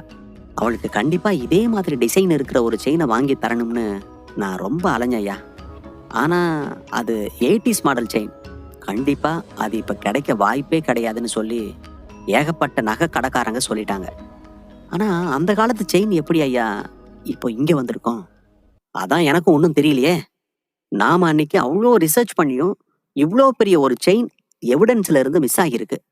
இது தெரியாமலாம் ஃபாரன்சிக் டீம் விட்டுருக்க வாய்ப்பே இல்லை. அப்படின்னா டெய்லி இங்க யாரோ ஒருத்தரோட நடமாட்டம் இருந்துட்டே தான் இருக்கு. உடனே இதை நம்ம டிபார்ட்மெண்ட்ல சொல்லி இங்க இருக்க சீக்ரெட்டான இடத்துல மட்டும் சிசிடிவியை மாட்ட சொல்லணும். அதுதான் நானும் சொல்லலாம்னு வந்தேன்யா. சிசிடிவி மட்டும்தான் நமக்கு ஏதாவது ஒரு வழியை காட்டும். இந்த செயினை பத்திரமா ஏதாவது ஒரு பேப்பர்லயோ இல்ல கவர்லயோ வச்சு உங்களோட உள் பாக்கெட்லயே வச்சுக்கோங்க. நம்ம ஸ்டேஷன் போனதுமே இதை டிஎஸ்பி கிட்ட சொல்லி மேற்கொண்டு விசாரிக்கலாம். ஆனா எப்படியும் அந்த ஆள் கிட்ட இதெல்லாம் சொன்னா செயின் அமுக்க தான் பார்ப்பான். நம்ம வேற வழியில தான் இதை டீல் பண்ணி ஆகணும். சரிங்க ஏட்டையா, வேற ஏதாவது கிடைக்குதான்னு தேடி பார்க்கலாம் வாங்க. போலாம் சார். மறுபடியும் அவர்கள் தேட ரெடியாகினர். அப்போதுதான் ஒரு அதிர்ச்சிகரமான கால் சதாசிவத்திற்கு வந்து சேர்ந்தது. போன் காலை எடுத்து பேசுகிறார் சதாசிவம். ஹலோ, யாரு? சார், நான் மார்ச்சுரியில இருந்து பேசுறேன். சொல்லுங்க. எதிரிலிருந்து பேசும் நபர் அதிர்ச்சிகரமான விஷயத்தை கூறுகிறார். வாட் த ஹெல்? என்னையா சொல்றீங்க? மர்மம் தொடரும். வாட்? என்னையா சொல்றீங்க? நீங்கெல்லாம் என்ன புடுங்கிட்டு இருந்தீங்க? போனை வைங்க, நான் உடனே அங்க வரேன். ஏட்டையா பரபரப்பாக சதாசிவத்தின் முகத்தையும் அவர் பேசும் விதத்தையும் பார்த்து கொண்டிருக்கிறார். ஐயா, என்னையா ஆச்சு? ஏதாவது பிரச்சனையா? சின்ன பிரச்சனை இல்லை ஏட்டையா, ரொம்ப பெரிய பிரச்சனை. என்னையா சொல்றீங்க? எனக்கு ஒண்ணுமே புரியல. மார்ச் வரியில இருந்த அந்த பச்சை புடவை போட்ட பொண்ணோட பிரேதம் காணோமா என்று சதாசிவம் கூற உறைந்து போனார் ஏட்டையா. எப்படி ஐயா மிஸ் ஆச்சு? அதான் எனக்கும் தெரியல. நீங்க உடனே வாங்க, நம்ம போலாம் என கூறி அந்த செயினை பாக்கெட்டில் போட்டுக்கொண்டு உடனே அங்கிருந்து விரைந்து மார்ச்சுரிக்கு இருவரும் வந்து சேர்ந்தனர். பிணவரைக்கு முன்பு அனைவரும் சதாசிவத்தின் வருகைக்காக காத்திருந்தனர். அங்கு ராபர்ட்டும் இருந்தார். சதாசிவத்தின் வண்டி வருவதை பார்த்து ராபர்ட் முன்னே நடந்து சென்றார். பின்னர் வண்டியை பார்க் செய்துவிட்டு சதாசிவமும் ஏட்டையாவும் குடுகுடுவென ராபர்ட்டிடம் ஓடி வந்தனர். என்ன ராபர்ட் சார், எப்படி மிஸ் ஆச்சு? தண்ணியை போட்டு வெளியே போயிருக்கானுங்க போல. வந்து பார்த்ததும் பணம் இல்லைன்னு சொல்றானுங்க. எப்படி ராபர்ட் சார் இவ்வளோ கேர்லெஸ்ஸா? என்று பேசிக் கொண்டிருக்கும் போதே அந்த மார்ச்சுரி பாய் சதாசிவத்தின் கண்களுக்கு தெரிந்தார். உடனே அங்கே ஓடிப்போய் பலார் என்று ஒரு அறை விட்டார். என்ன புடுங்கிறதுக்கு உங்களுக்கு சம்பளம் தந்து இங்க வச்சிருக்காங்க? ஒரு பாடி உள்ள இருக்கு, அதுவும் அது சம்பந்தமான கேஸ் இன்னும் நடந்துகிட்டு இருக்கு அப்படிங்கிற எந்த ஒரு இங்கிதம் இல்லாம சரக்கடிக்க போயிருக்கீங்க. வெக்கமா? என்ன நடந்துச்சுன்னு 2 பேரும் எனக்கு தெளிவா சொல்லுங்க. அந்த மார்ச்சரி பாய்ஸ் இருவரும் பேச ஆரம்பித்தனர். சார், நாங்க 2 பேர் தான் சார் இங்க இருந்தோம். கதை பிளாஷ்பேக்கிற்கு சென்றது. டே, குவார்டர் மட்டும் எப்படிரா பார்த்தோம்? மச்சான், என்கிட்ட இவ்வளவுதான் காசு இருக்கு. என்கிட்ட இருந்த காசுல என்னால முடிஞ்ச வர நான் வாங்கிட்டு வந்திருக்கேன். முதல்லயே சரக்குன்னா சைடிஷ் நீ அப்படி தானே பேசணும். இப்போ என்ன வாங்கிட்டு வந்த உடனே சலிச்சிக்கிற? சரி வேணாம்னா விடு, நான் மட்டும் அடிச்சுக்கிறேன். இல்லை இல்லை நான் குடிக்கிறேன், நீ தா. என வாங்கி குடித்தான். என் பொண்டாட்டி ஒரே பிரச்சனை பண்ணுறாடா வீட்டில். வீட்டுக்கு போகவே பிடிக்கல. எல்லா வீட்லேயும் பொண்டாட்டிங்க அப்படி தான்டா. நம்ம தான் கொஞ்சம் அடங்கி போகணும். அப்படி இல்லைன்னா அடக்கிடுவாளுங்க. அது என்ன மச்சான், எல்லாத்துக்கும் ஆம்பளைங்க தான் அடங்கி போகணுமா? ஏன் அவங்கள நம்ம அடக்கக்கூடாதா? அவளை அடக்க போனா நீ தானாகவே அடங்கிடுவடா. அதனால் அந்த பக்கம்லாம் நம்ம போக யோசிக்கவே கூடாது. ஏதாவது கேட்டாளா, நம்மளால முடிஞ்ச அளவுக்கு அதை செஞ்சு கொடுத்தோம்மா, அவ்வளோதான். போயிட்டே இருக்கணும். இதுக்கு இடையில போய் ஏதாவது பேசணும்னு நினச்சா நம்ம மனம்தான் டேமேஜ் ஆகும். பத்தாத்துக்கு என் மச்சான் வேற ரொம்ப டார்ச்சர் பண்ணுறான்டா. ஏன் என்னாச்சு? அவங்கிட்ட இருந்து ஒரு 10,000 கடன் வாங்கிட்டேன்டா. அதை சொல்லி சொல்லி காட்டி எப்போ மாமா தருவேன்னு ஒரே டார்ச்சர். நான் என்ன ஊரை விட்டா ஓடிட்டேன். அந்த 10,000த்துக்கு என்னை சந்தேகப்பட்டு டெய்லி 10 ஃபோன் கால் பண்ணுறான்டா என்று பேசிக்கொண்டிருக்கும் போது மீண்டும் அவனின் மச்சானிடமிருந்து கால் வந்தது. போனை எடுத்து மேலே நீட்டி எதிரில் அமர்ந்திருந்த மாணிக்கத்திடம் காட்டினான். இந்த பாரு, இவனுக்கு 100 ஆயுசு. பேசும்போதே கால் பண்ணிட்டான். மச்சான், இந்த காலை நீ அட்டன் பண்ணி பேசுடா. அசோக் வேலையில் இருக்கான். ஃபோனை எங்கிட்ட கொடுத்துட்டு போயிட்டான். வரதுக்கு ஒரு 5-6 மணி நேரம் ஆகும். அப்படியே தூங்க போனாலும் போயிட்டு இருப்பான். நீங்கள் அப்புறமா கால் பண்ணுங்க அப்படின்னு சொல்லி வச்சுடு. பிறகு மாணிக்கம் அசோக்கிடம் போனை வாங்கி அட்டன் செய்து பேசுகிறார். ஹலோ ஹலோ, யாரு? நீங்கள் யாரு? இது அசோக் நம்பர் தானே? அசோக் ஃபோன் தான். நீ யார் பேசுறது? நான் அவரோட மச்சான் பேசுகிறேன். ஓ, நீயா அப்பா தம்பி? அவர் ஒரு வேலை விஷயமா வெளியே போயிருக்காரு. ஃபோனை என்கிட்ட தான் கொடுத்துட்டு போயிட்டாரு. அவர் வர்ற கொஞ்சம் லேட் ஆகுமா? இல்லைன்னா இன்றைக்கி நைட்டு அங்கேயே தூங்கிட்டாருன்னா நைட் ஃபுல்லாக ஃபோன் எடுக்க இங்கே வரமாட்டார். நான் அவர் வந்ததும் உனக்கு கால் பண்ண சொல்கிறேன்பா. சரிங்கண்ணே. என்ன விஷயம் தம்பி? ஏதாவது சொல்லணுமா? சொல்லிடுறேன். அர்ஜென்ட்டா? இல்லை, நான் காசு விஷயமாக தான் கால் பண்ணியிருந்தேன், வேறு எதுவும் இல்லைண்ணா. சரி தம்பி, நான் வந்த உடனே ஃபோன் பண்ண சொல்கிறேன் என கூறிவிட்டு மாணிக்கம் போனை கட் செய்தார். என்ன, அதே காசு மேட்ரு தானே? ஆமாம், காசை பற்றி தான் பேசணும். பணம்னா பணம் கூட வாயை திறக்கும் போலடா, இல்லையா பின்ன? என்று இருவரும் சரக்கு அடித்துக்கொண்டு பிணவரையில் உட்கார்ந்து பேசிக் கொண்டிருக்கும் போதே அவர்களுக்கு பின்னாலிருந்து ஒரு சத்தம் கேட்டது. என்ன என்று திரும்பி பார்த்தனர். ஏண்டா மாணிக்கம், உனக்கு ஏதாவது சத்தம் கேட்டுச்சு? எனக்கெல்லாம் எதுவும் கேட்கலப்பா. எனக்கு ஏதோ கேட்டுச்சுடா. டே, சும்மா தண்ணியை போட்டு என்னத்தையாவது வளரிக்கிட்டு அமைதியாருடா. மீண்டும் இருவரும் தண்ணி அடிக்க ஆரம்பித்தனர். சிறிது நேரம் கழித்து மீண்டும் ஏதோ ஒரு சத்தம் கேட்டது. இந்த முறை அது மாணிக்கத்திற்கு மட்டும்தான் கேட்டது. டே அசோக்கு, உனக்கு இப்போ ஏதாவது சத்தம் கேட்டுச்சா? எனக்கு இப்போ கேட்கல, ஆனால் அப்போ கேட்டுச்சு. இப்போ உனக்கு கேட்டிருக்கா? ஆமாடா, எனக்கு இப்போ சத்தம் கேட்டுச்சு. இப்படி தான் நான் அப்போ சொன்னேன், நீ என்னை நம்பவே இல்லை. இப்போ பாரு, என்ன சத்தம் அது? வா போய் பார்க்கலாம் என்று இருவரும் சரக்கை அங்கேயே வைத்துவிட்டு என்ன சத்தம் கேட்கிறது, போய் பார்க்கலாம் என்று பார்த்தனர். சுற்றி முற்றி பார்த்தனர். எதுவும் அவர்கள் கண்ணுக்கு புலப்படவில்லை. சரி, ஏதோ காற்றில் ஜன்னல்கள் ஆடி இருக்கும் என்று மீண்டும் உட்கார்ந்திருந்த இடத்திற்கு மீண்டும் வந்து சரக்கை அடிக்க தொடங்கினார். மச்சான், நம்ம ஏன் வெளியே போயிட்டு ஒரு வாக் பண்ணிட்டு அப்புறம் உள்ளே வரக்கூடாது? டேய், உள்ள பணம்லாம் இருக்கு. இது வேற காட்டு பகுதி, அவ்வளோ சீக்கிரம்லாம் விட்டுட்டு போக முடியாது. டே, இங்கே பக்கத்தில் தாண்டா போக போகிறோம், வாடா போயிட்டு வரலாம் என்று அசோக் எவ்வளவோ கேட்டு பிறகு மாணிக்கத்தை அழைத்து சென்றான். தற்போது மாணிக்கமும் அசோக்கும் அந்த காட்டுப்பகுதிக்குள் நடந்து சென்றனர். எவ்வளோ அழகாக காத்தடிக்குது. இதெல்லாம் கொடுத்து வைக்க ஒரு வரம் வேணும்டா. என்னதான் அந்த ஏசி ரூமில் உட்காந்து கம்ப்யூட்டர் முன்னாடி டைப் அடித்தாலும் கையில் சரக்கை வச்சுக்கிட்டு இங்கே காற்று வாங்குற சுகம் மாதிரி வருமா? அதனால் எல்லாரும் மார்ச்சுவரி பாய் ஆகணும்னு சொல்கிறியா? சரக்கு அடிச்சிட்டு என்னத்தையாவது உளராம ஒழுங்கா வாடா. இருடா, கொஞ்ச நேரம் கழிச்சு போகலாம். டேய், நம்ம 10 நிமிஷத்துக்கு மேலே ஆகுது. உடனே போய் ஆகணும். சீக்கிரம் வா. சரி வா போகலாம். என்று இருவரும் உள்ளே சென்றனர். உள்ளே சென்று பார்த்ததும் இருவருக்கும் அதிர்ச்சி.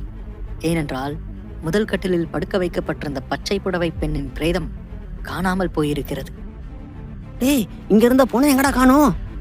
தலைக்கேறிய போதையெல்லாம் நொடிப்பொழுதில் அவர்களுக்கு காணாமல் போனது. டேய், உடனே போலீஸுக்கு கால் பண்ணிடா. தற்போது பிளாஷ்பேக் முடிந்து பிரசன்ட்டுக்கு கதை வந்தது. இதான் சார். போல ஆனார். ஏட்டையா அப்படி கூறியதும் வியப்பின் உச்சிக்கே சென்றார் சதாசிவம். உடனே அவரை பார்த்து அந்த 8 கொலை சம்பந்தமான கேள்விகளை கேட்டு அதன் மூலம் நமக்கு ஏதாவது கிடைக்குமா என்று அறிய ஆர்வமாக இருந்தார் சதாசிவம். உடனே அந்த 2 மார்ச்சரி பாய்ஸையும் பார்த்து, நீங்க இன்னைக்கு பண்ண வேலையினால என்னோட தலை உருள போகுது. ஏற்கனவே கேஸ் ப்ரெஷர்ல நிறைய அலைஞ்சாச்சு. இப்ப அந்த ஆள் இதுக்கு வேற என்னதான் அலைய விடுவான். டேய், நான் நாளைக்கு ஈவினிங் வருவேன். அது வரைக்கும் தான் உங்களுக்கு டைம். எப்படியாவது தொலைஞ்சு போன பணத்தை கண்டுபிடிச்சு வைக்கிறீங்க. அப்படி இல்லைன்னா நடக்கிறதே வேற. ஏட்டையா, நீங்க நாளைக்கு வரைக்கும் இவங்க கூட சேர்ந்து தேட வேண்டிய இடத்துலலாம் நல்லா தேடுங்க. ஏதாவது ஹெல்ப்னா எனக்கு கால் பண்ணுங்க. ஓகேங்க ஐயா. அங்க நீங்க தனியா? அதெல்லாம் ஒன்றும் பிரச்சனை இல்லை ஏட்டையா. நீங்க இவனுங்க கூட இருந்து அந்த பாடி மிஸ்ஸிங் மேட்ரு என்னன்னு பாருங்க.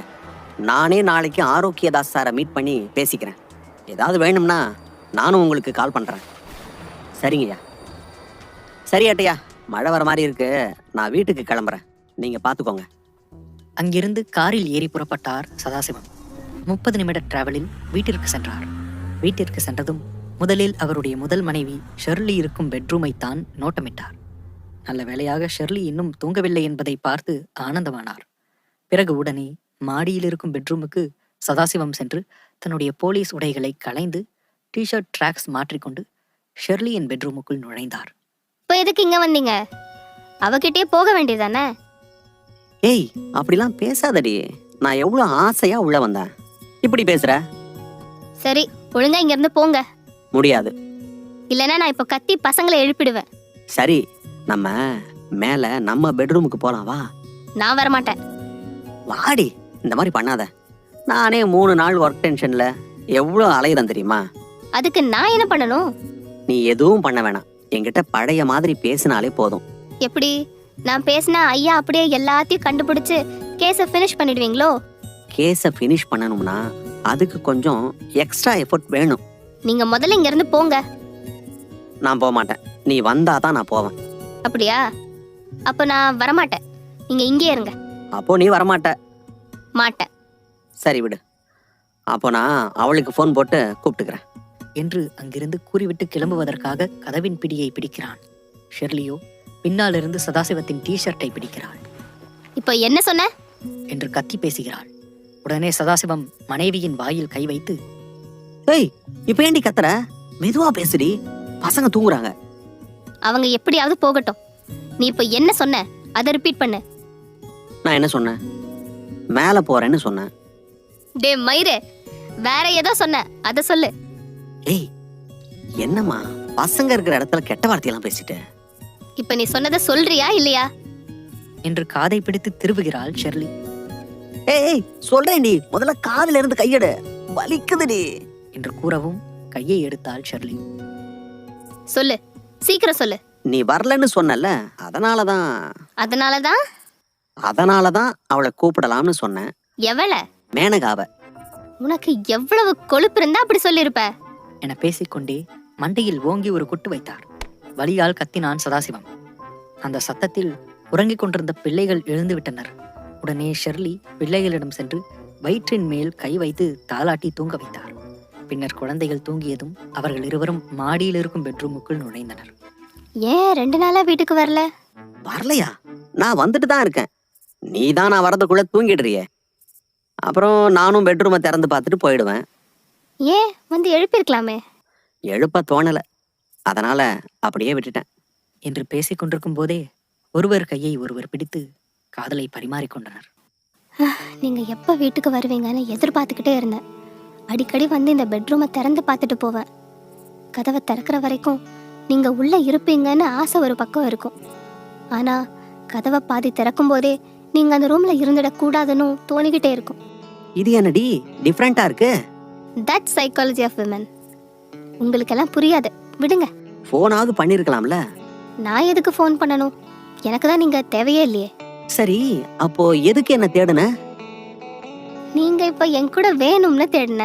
ஏய், என்னடி சொல்ல வர்ற? ஒரு இடமும் புரிய மாட்டேங்குது. அதான் நான் சொன்னேன்ல, அது விமன் சைக்காலஜி. உங்களுக்கு புரியாது. ஆண்டவா, இந்த பொண்ணோட மனசை புரிஞ்சுக்க ஒரு தனி மூளைய கொடுப்பா. அவரே அதுக்கு தான் ட்ரை பண்ணிக்கிட்டு இருக்காரு. சரி, நாளைக்கு பல வேலைகள் இருக்கு, நான் தூங்குறேன். நீயும் அப்படியே படுத்து தூங்கு. தூங்கணுமா? இதுக்கு நான் அங்கேயே படுத்து தூங்கியிருப்பேனே. இது வரைக்கும் ஏன் வரணும்? என்று வாயை ரைட் லெஃப்ட் என்று அசைத்து கோபத்தை வெளிப்படுத்தி அங்கிருந்து செல்ல பெட்டிலிருந்து எந்திரித்தார். எந்திரித்த அவரை சதாசிவம் கையை பிடித்து இழுத்து பெட்டில் தள்ளினார்.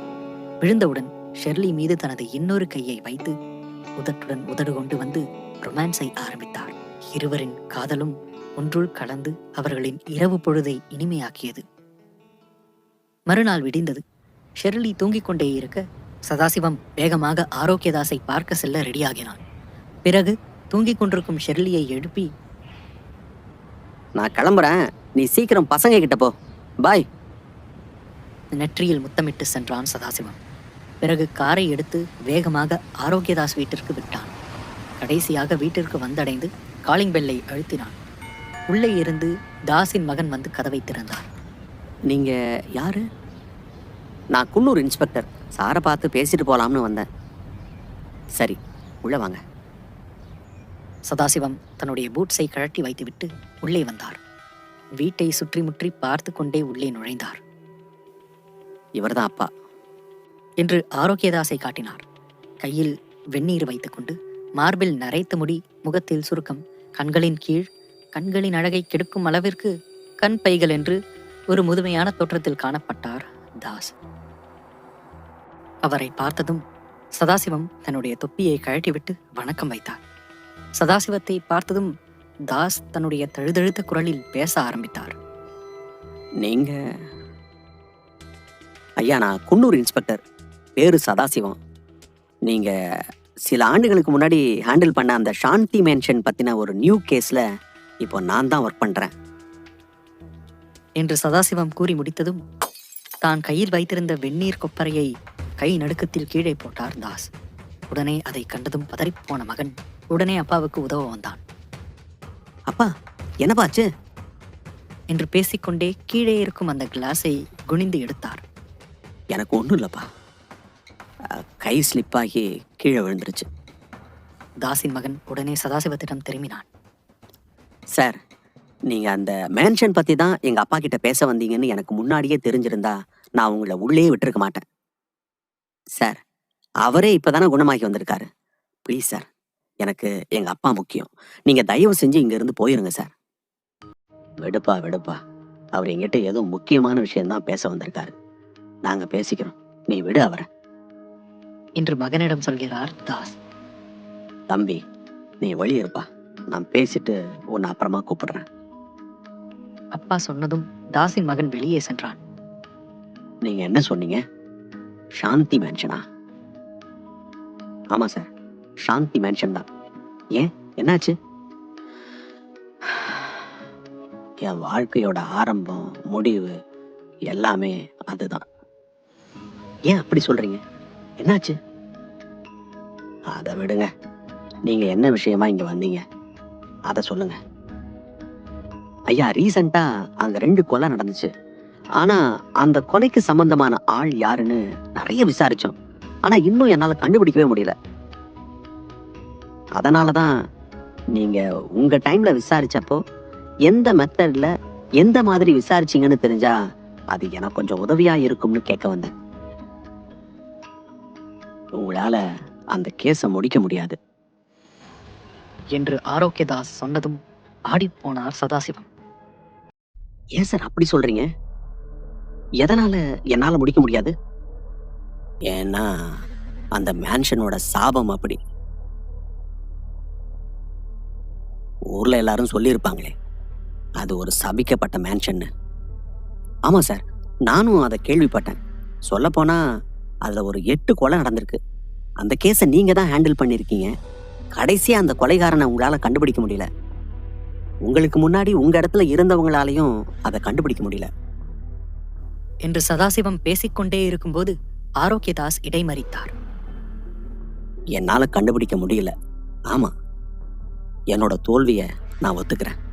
ஆனால் கொலைகாரன் யாராக இருப்பான் அப்படிங்கிற ஒரு உத்தேச பட்டியலை நான் அப்போவே ரெடி பண்ணேன். அதில் ஒரு 5 பேர் இருந்தாங்க. ஆனால் அந்த 5 பேரில் இப்போ யார் உயிரோடு இருக்காங்கன்னு தெரியல. அந்த 5 பேருடைய லிஸ்ட்டும் இன்னும் என்னோட ட்ராவில் தான் பத்திரமா இருக்கும். அவங்களோட ஃபோன் நம்பர், விலாசம் எல்லாமே அதில் இருக்குது. சார், அதை மட்டும் நீங்கள் எனக்கு கொடுத்தீங்கன்னா கொஞ்சம் யூஸ்ஃபுல்லாக இருக்கும். கண்டிப்பாக தரேன். உள்ளே போனீங்கன்னா ஒரு ட்ரா இருக்கும். அதில் ஒரு சின்ன கைப்பை இருக்கும். அதை எடுத்துகிட்டு வாங்க. சதாசிவமும் அங்கு சென்று டிராவில் இருக்கும் பையை தேடிக்கொண்டு வந்தார். பின்னர் சதாசிவத்திடமிருந்து அந்த கைப்பையை வாங்கி ஆரோக்கியதாஸ் அதில் ஒரு 2 நிமிடங்கள் தேடி ஒரு பேப்பரை எடுத்தார். இதோ இதுதான் அவங்களுடைய விவரம் என்று அந்த 5 பேருடைய விவரங்கள் அடங்கிய ஒரு துண்டு சீட்டை சதாசிவத்திடம் கொடுத்தார் தாஸ். சதாசிவமும் வாங்கி பார்த்தார். ஆனால் இதில் இருக்கிற 5 பேரும் கொலை பண்ணியிருக்க மாட்டாங்கன்னு தான் என்னோட வியூகம் சொல்லுது. ஏன் சார் அப்படி சொல்கிறீங்க? ஏன்னா அந்த மேன்ஷன் கேஸை பொறுத்தவரை இதோ முடிஞ்சிருச்சு அதோ முடிஞ்சிருச்சுன்னு நினச்சி ஒவ்வொரு வாட்டியும் நான் ஏமாந்து தான் போயிருக்கேன். அதை வச்சு தான் சொல்கிறேன். சதாசிவம் யோசிக்க ஆரம்பிக்கிறான். அவனுக்கு அதே பிரச்சனை தான் கடைசி வரை இருந்தது என்பதை பற்றி நினைவு கூறுகிறான். நீங்கள் இந்த கொலைகாரங்களை அப்போவே கூப்பிட்டு ஏன் சார் விசாரிக்கல? அதுக்குள்ளே எனக்கு டிரான்ஸ்ஃபர் வந்துருச்சு. அப்போது அதுக்கப்புறம் வந்தவங்க அதை விசாரிக்கலையா? அந்த இன்ஸ்பெக்டர் பெருசாக அந்த கேஸை கண்டுக்கல. ஸோ இப்போ வரைக்கும் அந்த கேஸ் நிலுவையில் தான் இருக்குது. நீங்கள் வேணும்னா அந்த 5 பேரில் இப்போ யாரெல்லாம் உயிரோடு இருக்காங்கன்னு விசாரித்து பாருங்கள். மேபி ஏதாவது தெரிய வாய்ப்பு இருக்குது. சரி, ஓகே சார். எனக்காக நேரம் ஒதுக்கி என்னோட கேள்விக்கெல்லாம் பதில் சொன்னதுக்கு ரொம்ப நன்றி சார். நம்ம கண்டிப்பாக இன்னொரு நாள் மீட் பண்ணுவோம். நான் இப்போது கிளம்புறேன் sir. Okay mister Sadasivam. Okay Sadasivam, நம்ம சந்திப்போம் என கூறிவிட்டு வெளியே இருக்கும் அவரின் மகனை அழைத்தார். தம்பி, சார்கிட்ட இருந்து அவரோட நம்பரை வாங்கிக்கோ என்று சதாசிவத்தின் நம்பரை வாங்கிக்கொள் என மகனிடம் கூறுகிறார் தாஸ். சதாசிவமும் அவருடைய நம்பரை கொடுத்துவிட்டு தாஸின் மகன் நம்பரை வாங்கிக் கொண்டு அங்கிருந்து கிளம்பினார். அவரிடம் பேசிவிட்டு அங்கிருந்து நேராக காரை எடுத்துக்கொண்டு அந்த மார்ச்சுவரி பக்கம் போனார். அங்கு சென்றதும் மார்ச்சுவரியில் மாணிக்கம் இருந்தான். நடந்திருக்குன்னா அது புதிராக தான் இருக்குயா. இன்று இருவரும் பேசிக்கொண்டிருக்கும் போதே ஏட்டையாவும் அசோக்கும் வந்தனர். வாங்கய்யா. என்ன ஏட்டையா, ஏதாவது அப்டேட் இருக்கா? எதுவும் இல்லையா. நைட்டில் இருந்து இப்போ வரைக்கும் நாங்கள் தேடிட்டு தான் இருக்கோம்.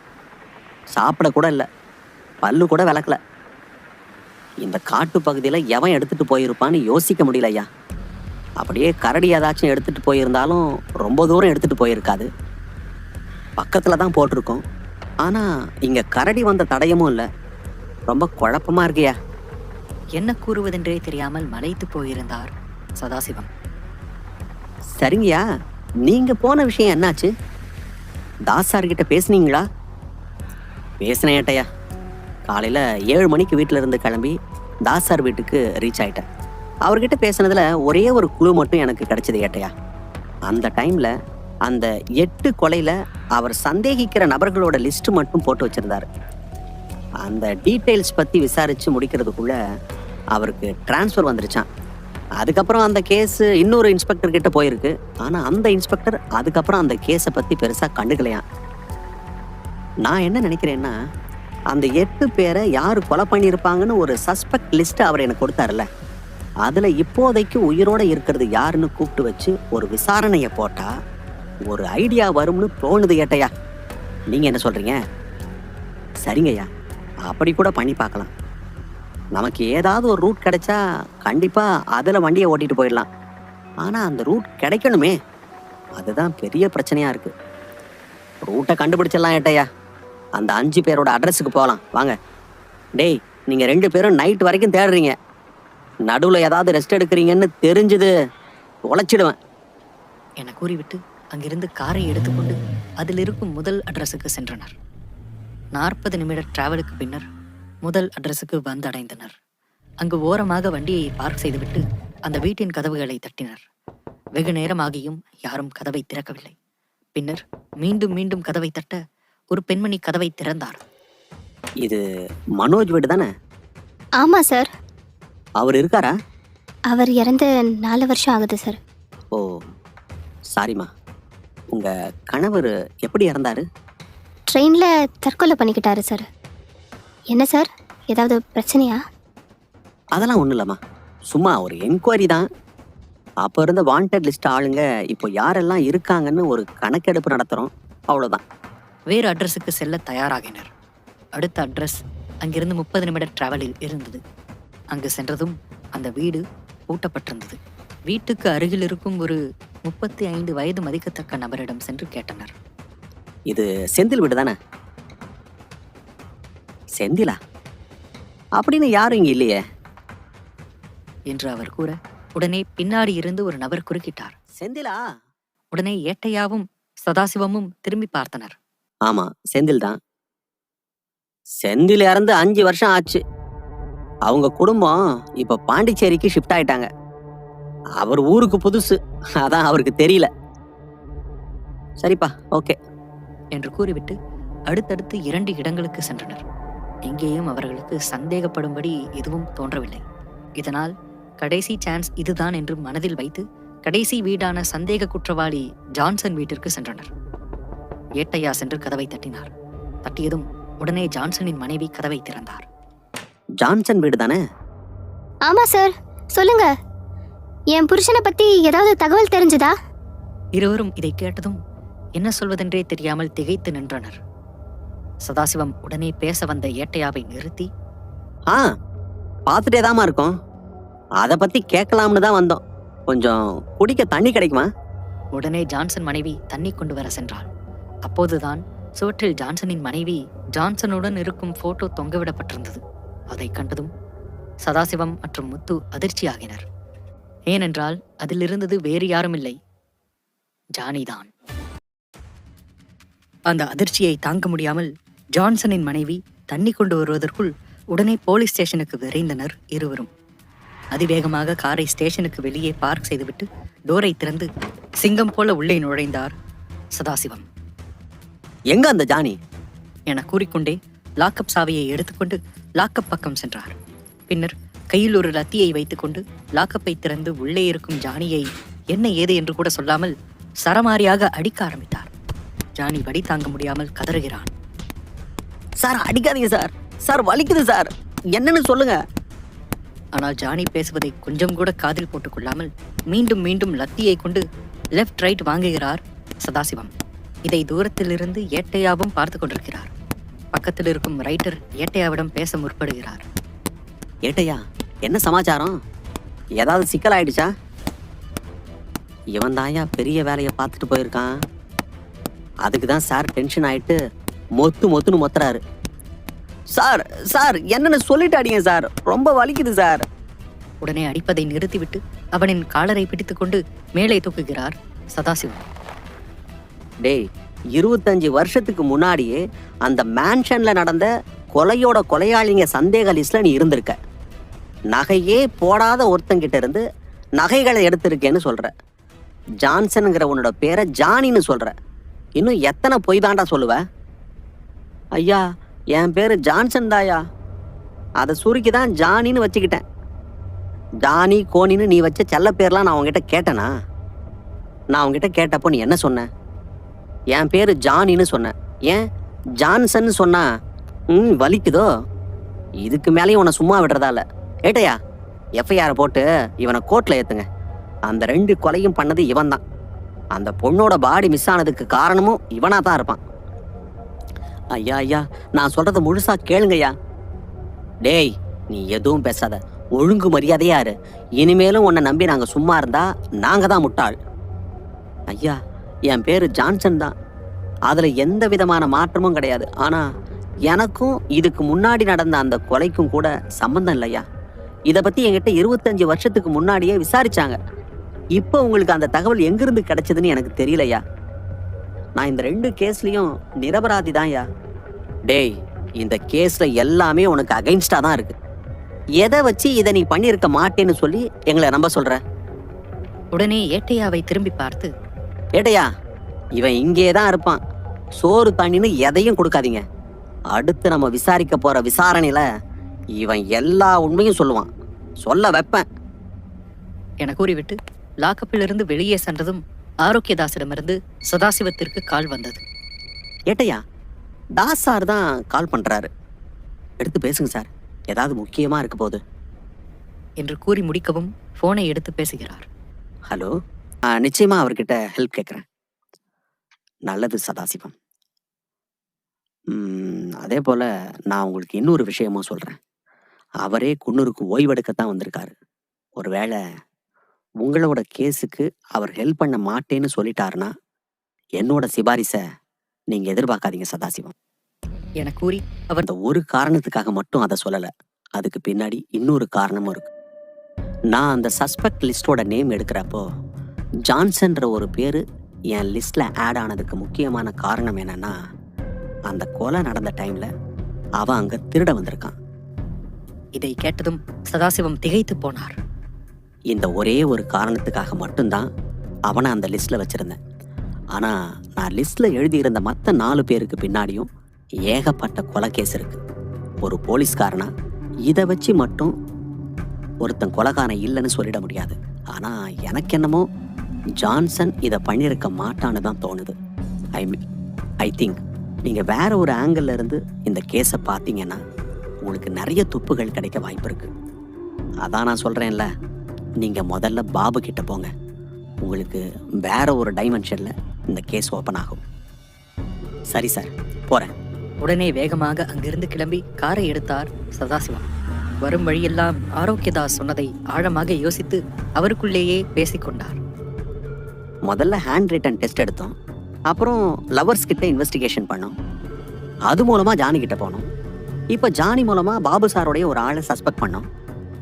இது எல்லாத்துக்கு அப்புறம் ஆரோக்கியதாசர் கிட்ட பேசி மறுபடியும் ஜானி கிட்ட வருது.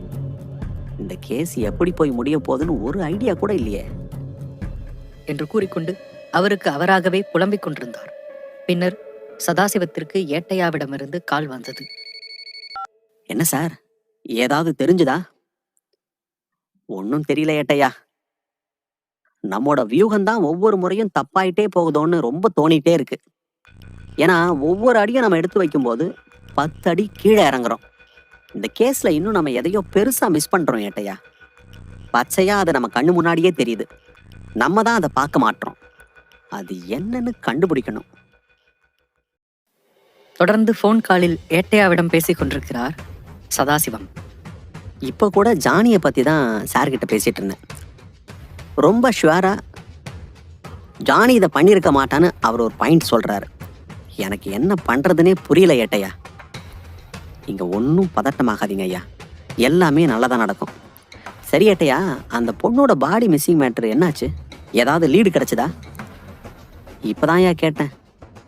அதையும் ஒரு பக்கம் பார்த்துட்டே தான் இருக்காங்களாம். என்ன ஏட்டையா பார்க்கறது? சீக்கிரம் எங்க இருக்குன்னு பார்த்து கண்டுபிடிக்க சொல்லுங்க ஏட்டையா. வேணும்னா நம்ம ஸ்டேஷன்ல இருந்து அன்அஃபிஷியலா 2 பேரை அனுப்புங்க. இதை கேட்டதும் முத்து வாய்க்கு அருகில் போன மைக்கை வைத்து கையை மூடி மெல்லமாக பேசுகிறார். சார், ஆல்ரெடி அதையும் பண்ணிட்டு தான் சார் இருக்கோம். அவங்களும் போய் தேடிக்கிட்டு இருக்காங்க. சரி, டிஎஸ்பி இந்த விஷயத்தை நோண்டுறதுக்கு முன்னாடி அது என்னன்னு பார்த்து சீக்கிரம் முடிங்க. நான் காலை வச்சிடறேன் என்று பேசிக்கொண்டிருக்கும் போது பாபுவின் வீட்டு அருகில் வந்து சேர்ந்தார் சதாசிவம். பிறகு போனை வைத்துவிட்டு காரிலிருந்து கீழே இறங்கினார். வீட்டின் அருகில் போலீஸ் கார் இருப்பதையும் அதில் சதாசிவம் இருப்பதையும் பார்த்து பாபு உடனே கதவை மூடினார். பின்னர் உடனே ஓடிச் சென்று கதவருகில் நின்றார் சதாசிவம். முதல் முறை பாபுவுடன் பேச்சு கொடுக்க ஆரம்பித்தார். இரு துருவம் ஒன்று சேர்ந்தது போல ஒரு எண்ணம் சதாசிவம் மனதில் உதித்தது. சார், நான் அன்னைக்கு அப்படி நடந்துகிட்டதுக்கு ரொம்ப சாரி சார். நீங்க யாரு என்னன்னு தெரியாம உங்ககிட்டயும் அவர்கிட்டயும் அப்படி நடந்துகிட்டேன். I am extremely sorry sir. இப்போ நான் உங்ககிட்ட ஒரு முக்கியமான விஷயம் பேசணும் சார். ப்ளீஸ் தயவு செஞ்சு ஹெல்ப் பண்ணுங்க சார். என்ன பேசணும் சார்? கொஞ்சம் உள்ளே போய் உட்காந்து அதை பற்றி பேசலாமா? என்று சதாசிவம் கூறியதும் ஒரு மாதிரி முறைத்துக் கொண்டே அவரை பார்த்து பிறகு கதவின் தாழ்பாலை நீக்கி சதாசிவத்தை உள்ளே அனுமதித்தார் பாபு. இதை மணியும் தூரத்திலிருந்து பார்த்து கொண்டிருந்தார். பின்னர் மணியும் கதவருகில் வந்து, சார், இந்த ஆள் மறுபடியும் வந்துட்டாரா? அதான் நான் முன்னாடியே உங்ககிட்டலாம் அந்த பாத்ரூம்ல நடந்த விஷயத்த சொல்லிட்டேனே சார். மணி என்ன சம்பந்தமில்லாமல் பாத்ரூம் விஷயம் என்று ஏதேதோ பேசுகிறான் என்பது போல முகபாவனையை வைத்துக் கொண்டார் சதாசிவம். என்ன சார் அது, சொல்லுங்க. அன்னைக்கு நீங்க மணியை பிடிச்சி இழுத்து விசாரிக்க போனீங்க. அதுக்கப்புறம் நான் வந்து அவனை கூட்டிட்டு வந்தேன். அது மட்டும்தானே உங்களுக்கு தெரியும்? ஆமாம் சார். ஆக்சுவலி அன்னைக்கு நான் மணியை ஸ்டேஷன்ல இருந்து கூட்டிட்டு வரப்போ கார்ல வச்சு மணிக்கிட்ட ஒரு முக்கியமான விஷயம் கேட்டேன். அப்போதான் மணி அவனோட ஃபோனை குன்னூர் பஸ் ஸ்டாண்ட் பாத்ரூம்குள்ளே போகும்போது யாரோ ஒருத்தர்கிட்ட கொடுத்துருக்கான். அந்த ஆள் ஃபோனை பாத்ரூம்குள்ளே கொண்டு போய் பேசியிருக்கான். பேசி முடிச்சுட்டு வெளியே வந்து மறுபடியும் ஃபோனை கொடுத்துருக்கான். ஆனால் சிம் கார்டை கழட்டி வேற ஒரு சிம் கார்டை போட்டிருக்கான். டைரக்ஷனில் போகிறத விட பேக்வர்ட் டைரக்ஷனில் தான் அதிகமாக போகுது சார். சதாசிவம் பேச வருவதை உன்னிப்பாக கவனிக்கிறார் பாபு. டெய்லியும் இந்த கேஸுக்காக ராப்பகலாக உழைக்கிறோம். ஆனால் ஒரு நிலையான பிடிப்பு எங்களுக்கு வரவே இல்லை. நீங்கள் இந்த கேஸ் பற்றி நல்லா தெரிஞ்சவர், ரொம்ப பெரிய அனுபவசாலி. இந்த கேஸை நல்லபடியாக முடிக்க எனக்கு ஹெல்ப் பண்ணால் நல்லாயிருக்கும் சார். பாபு சிரித்துக்கொண்டே சதாசிவத்திடம் பேச முன்வந்தார். நீங்கள் பேசுகிறப்பவே தெரிஞ்சு போச்சு அடுத்து நீங்கள் எதுக்கு அடி போடுறீங்கன்னு. உங்கள் எக்ஸ்பீரியன்ஸ் இந்த கேஸுக்கு உதவும் சார். கொஞ்சம் ட்ரை பண்ணுங்க சார். மிஸ்டர் சதாசிவம், நானே இங்கே என்னோட ஓய்வு காலத்தை பீஸ்ஃபுல்லாக கழிக்கலாம்னு தான் வந்தேன். இங்கே வந்தும் கேஸு அது இதுன்னு இந்த தலைவலியை மேலே போட்டுக்க விரும்பல சதாசிவம் சார். இந்த கேஸ் வந்ததுலேருந்து திக்கும் தெரியாமல் திசையும் தெரியாமல் ரொம்ப தவிக்கிறோம் சார். நைட்டு தூங்கினா கூட தூக்கமே வரமாட்டேங்குது. வீட்டில் டைம் ஸ்பெண்ட் பண்ணவே முடியல. நாளுக்கு நாள் ரொம்ப ஹெக்டிக்காக போயிட்டு இருக்கு. இதுக்கு ஒரு முடிவே இல்லாத மாதிரி இருக்கு. கொஞ்சம் பாருங்க சார். தூரத்திலிருந்து இதை கேட்டுக்கொண்டிருந்த மணி புன்னகைத்தார். என்று சதாசிவம் மீண்டும் மீண்டும் கேட்டுக்கொண்டதால் பாபு கொஞ்சம் இறங்கி வருவது போல முகத்தை வைத்துக் கொண்டார். ரொம்ப யோசிக்காதீங்க சார், ப்ளீஸ். என்று பேசிக் கொண்டிருக்கும் போதே சதாசிவத்திற்கு ஏட்டையாவிடமிருந்து கால் வருகிறது. பாபுவிடம் எக்ஸ்கியூஸ் கூறிவிட்டு அந்த காலை எடுத்து பேசுகிறார். சொல்லுங்க ஏட்டையா, என்னாச்சு? சார், ஒரு பெரிய பிரச்சனை. ஸ்டேஷன் நம்பருக்கு இப்போதான் டிஎஸ்பி கால் பண்ணாரு. அடுத்து உங்களுக்கு தான் கால் வரும்னு நினைக்கிறேன். ஏன் ஏட்டையா, என்ன பிரச்சனை? தெளிவா சொல்லுங்க. என்று பேசி முடிப்பதற்குள்ளேயே மேலதிகாரியிடமிருந்து சதாசிவத்திற்கு கால் வந்தது. அது ஒரு புறம் இருக்க, சதாசிவம் பரபரப்பாக இருப்பதற்கு காரணம் என்னவோ என்று தெரியாமல் மேலும் பரபரப்பாக இருக்கும் பாபு மறுபுறம் இருக்க, வேகமாக ஏட்டையாவின் காலை கட் செய்து மேலதிகாரியின் காலை அட்டன் செய்தார். சொல்லுங்க சார். சதாசிவம், மார்ச்சுவரியிலிருந்து அந்த பச்சை புடவை கட்டியிருந்த பொண்ணோட டெட் பாடியை காணோமாமே. சதாசிவம் கொஞ்சம் தயங்கி தயங்கி பேசுகிறார். ஆமா சார். ஏன் அதை முன்னாடியே என்கிட்ட சொல்லலை? சொல்லலான்னு தான் சார் இருந்தேன். ஆனால் வேலை டென்ஷனில் அப்படியே மறந்துட்டேன். அதானே? சதாசிவம் பேசாமல் அமைதியாகவே இருந்தான். யாரு என்னன்னே தெரியாத அனாதை பொண்ணு தானே நீ இவ்வளோ சைலண்டா இருக்க? அப்படிலாம் இல்லை சார். அந்த பச்சை புடவை பொண்ணு யார் தெரியுமா? சதாசிவம் முகம் மாறியது. என்ன நடக்கிறது என்று தெரியாமல் பாபுவும் தெளிவில்லாதது போல முகத்தை வைத்துக் கொண்டார். சொல்லியா, அந்த பொண்ணு யார் தெரியுமா? மர்மம் தொடர்ந்தது.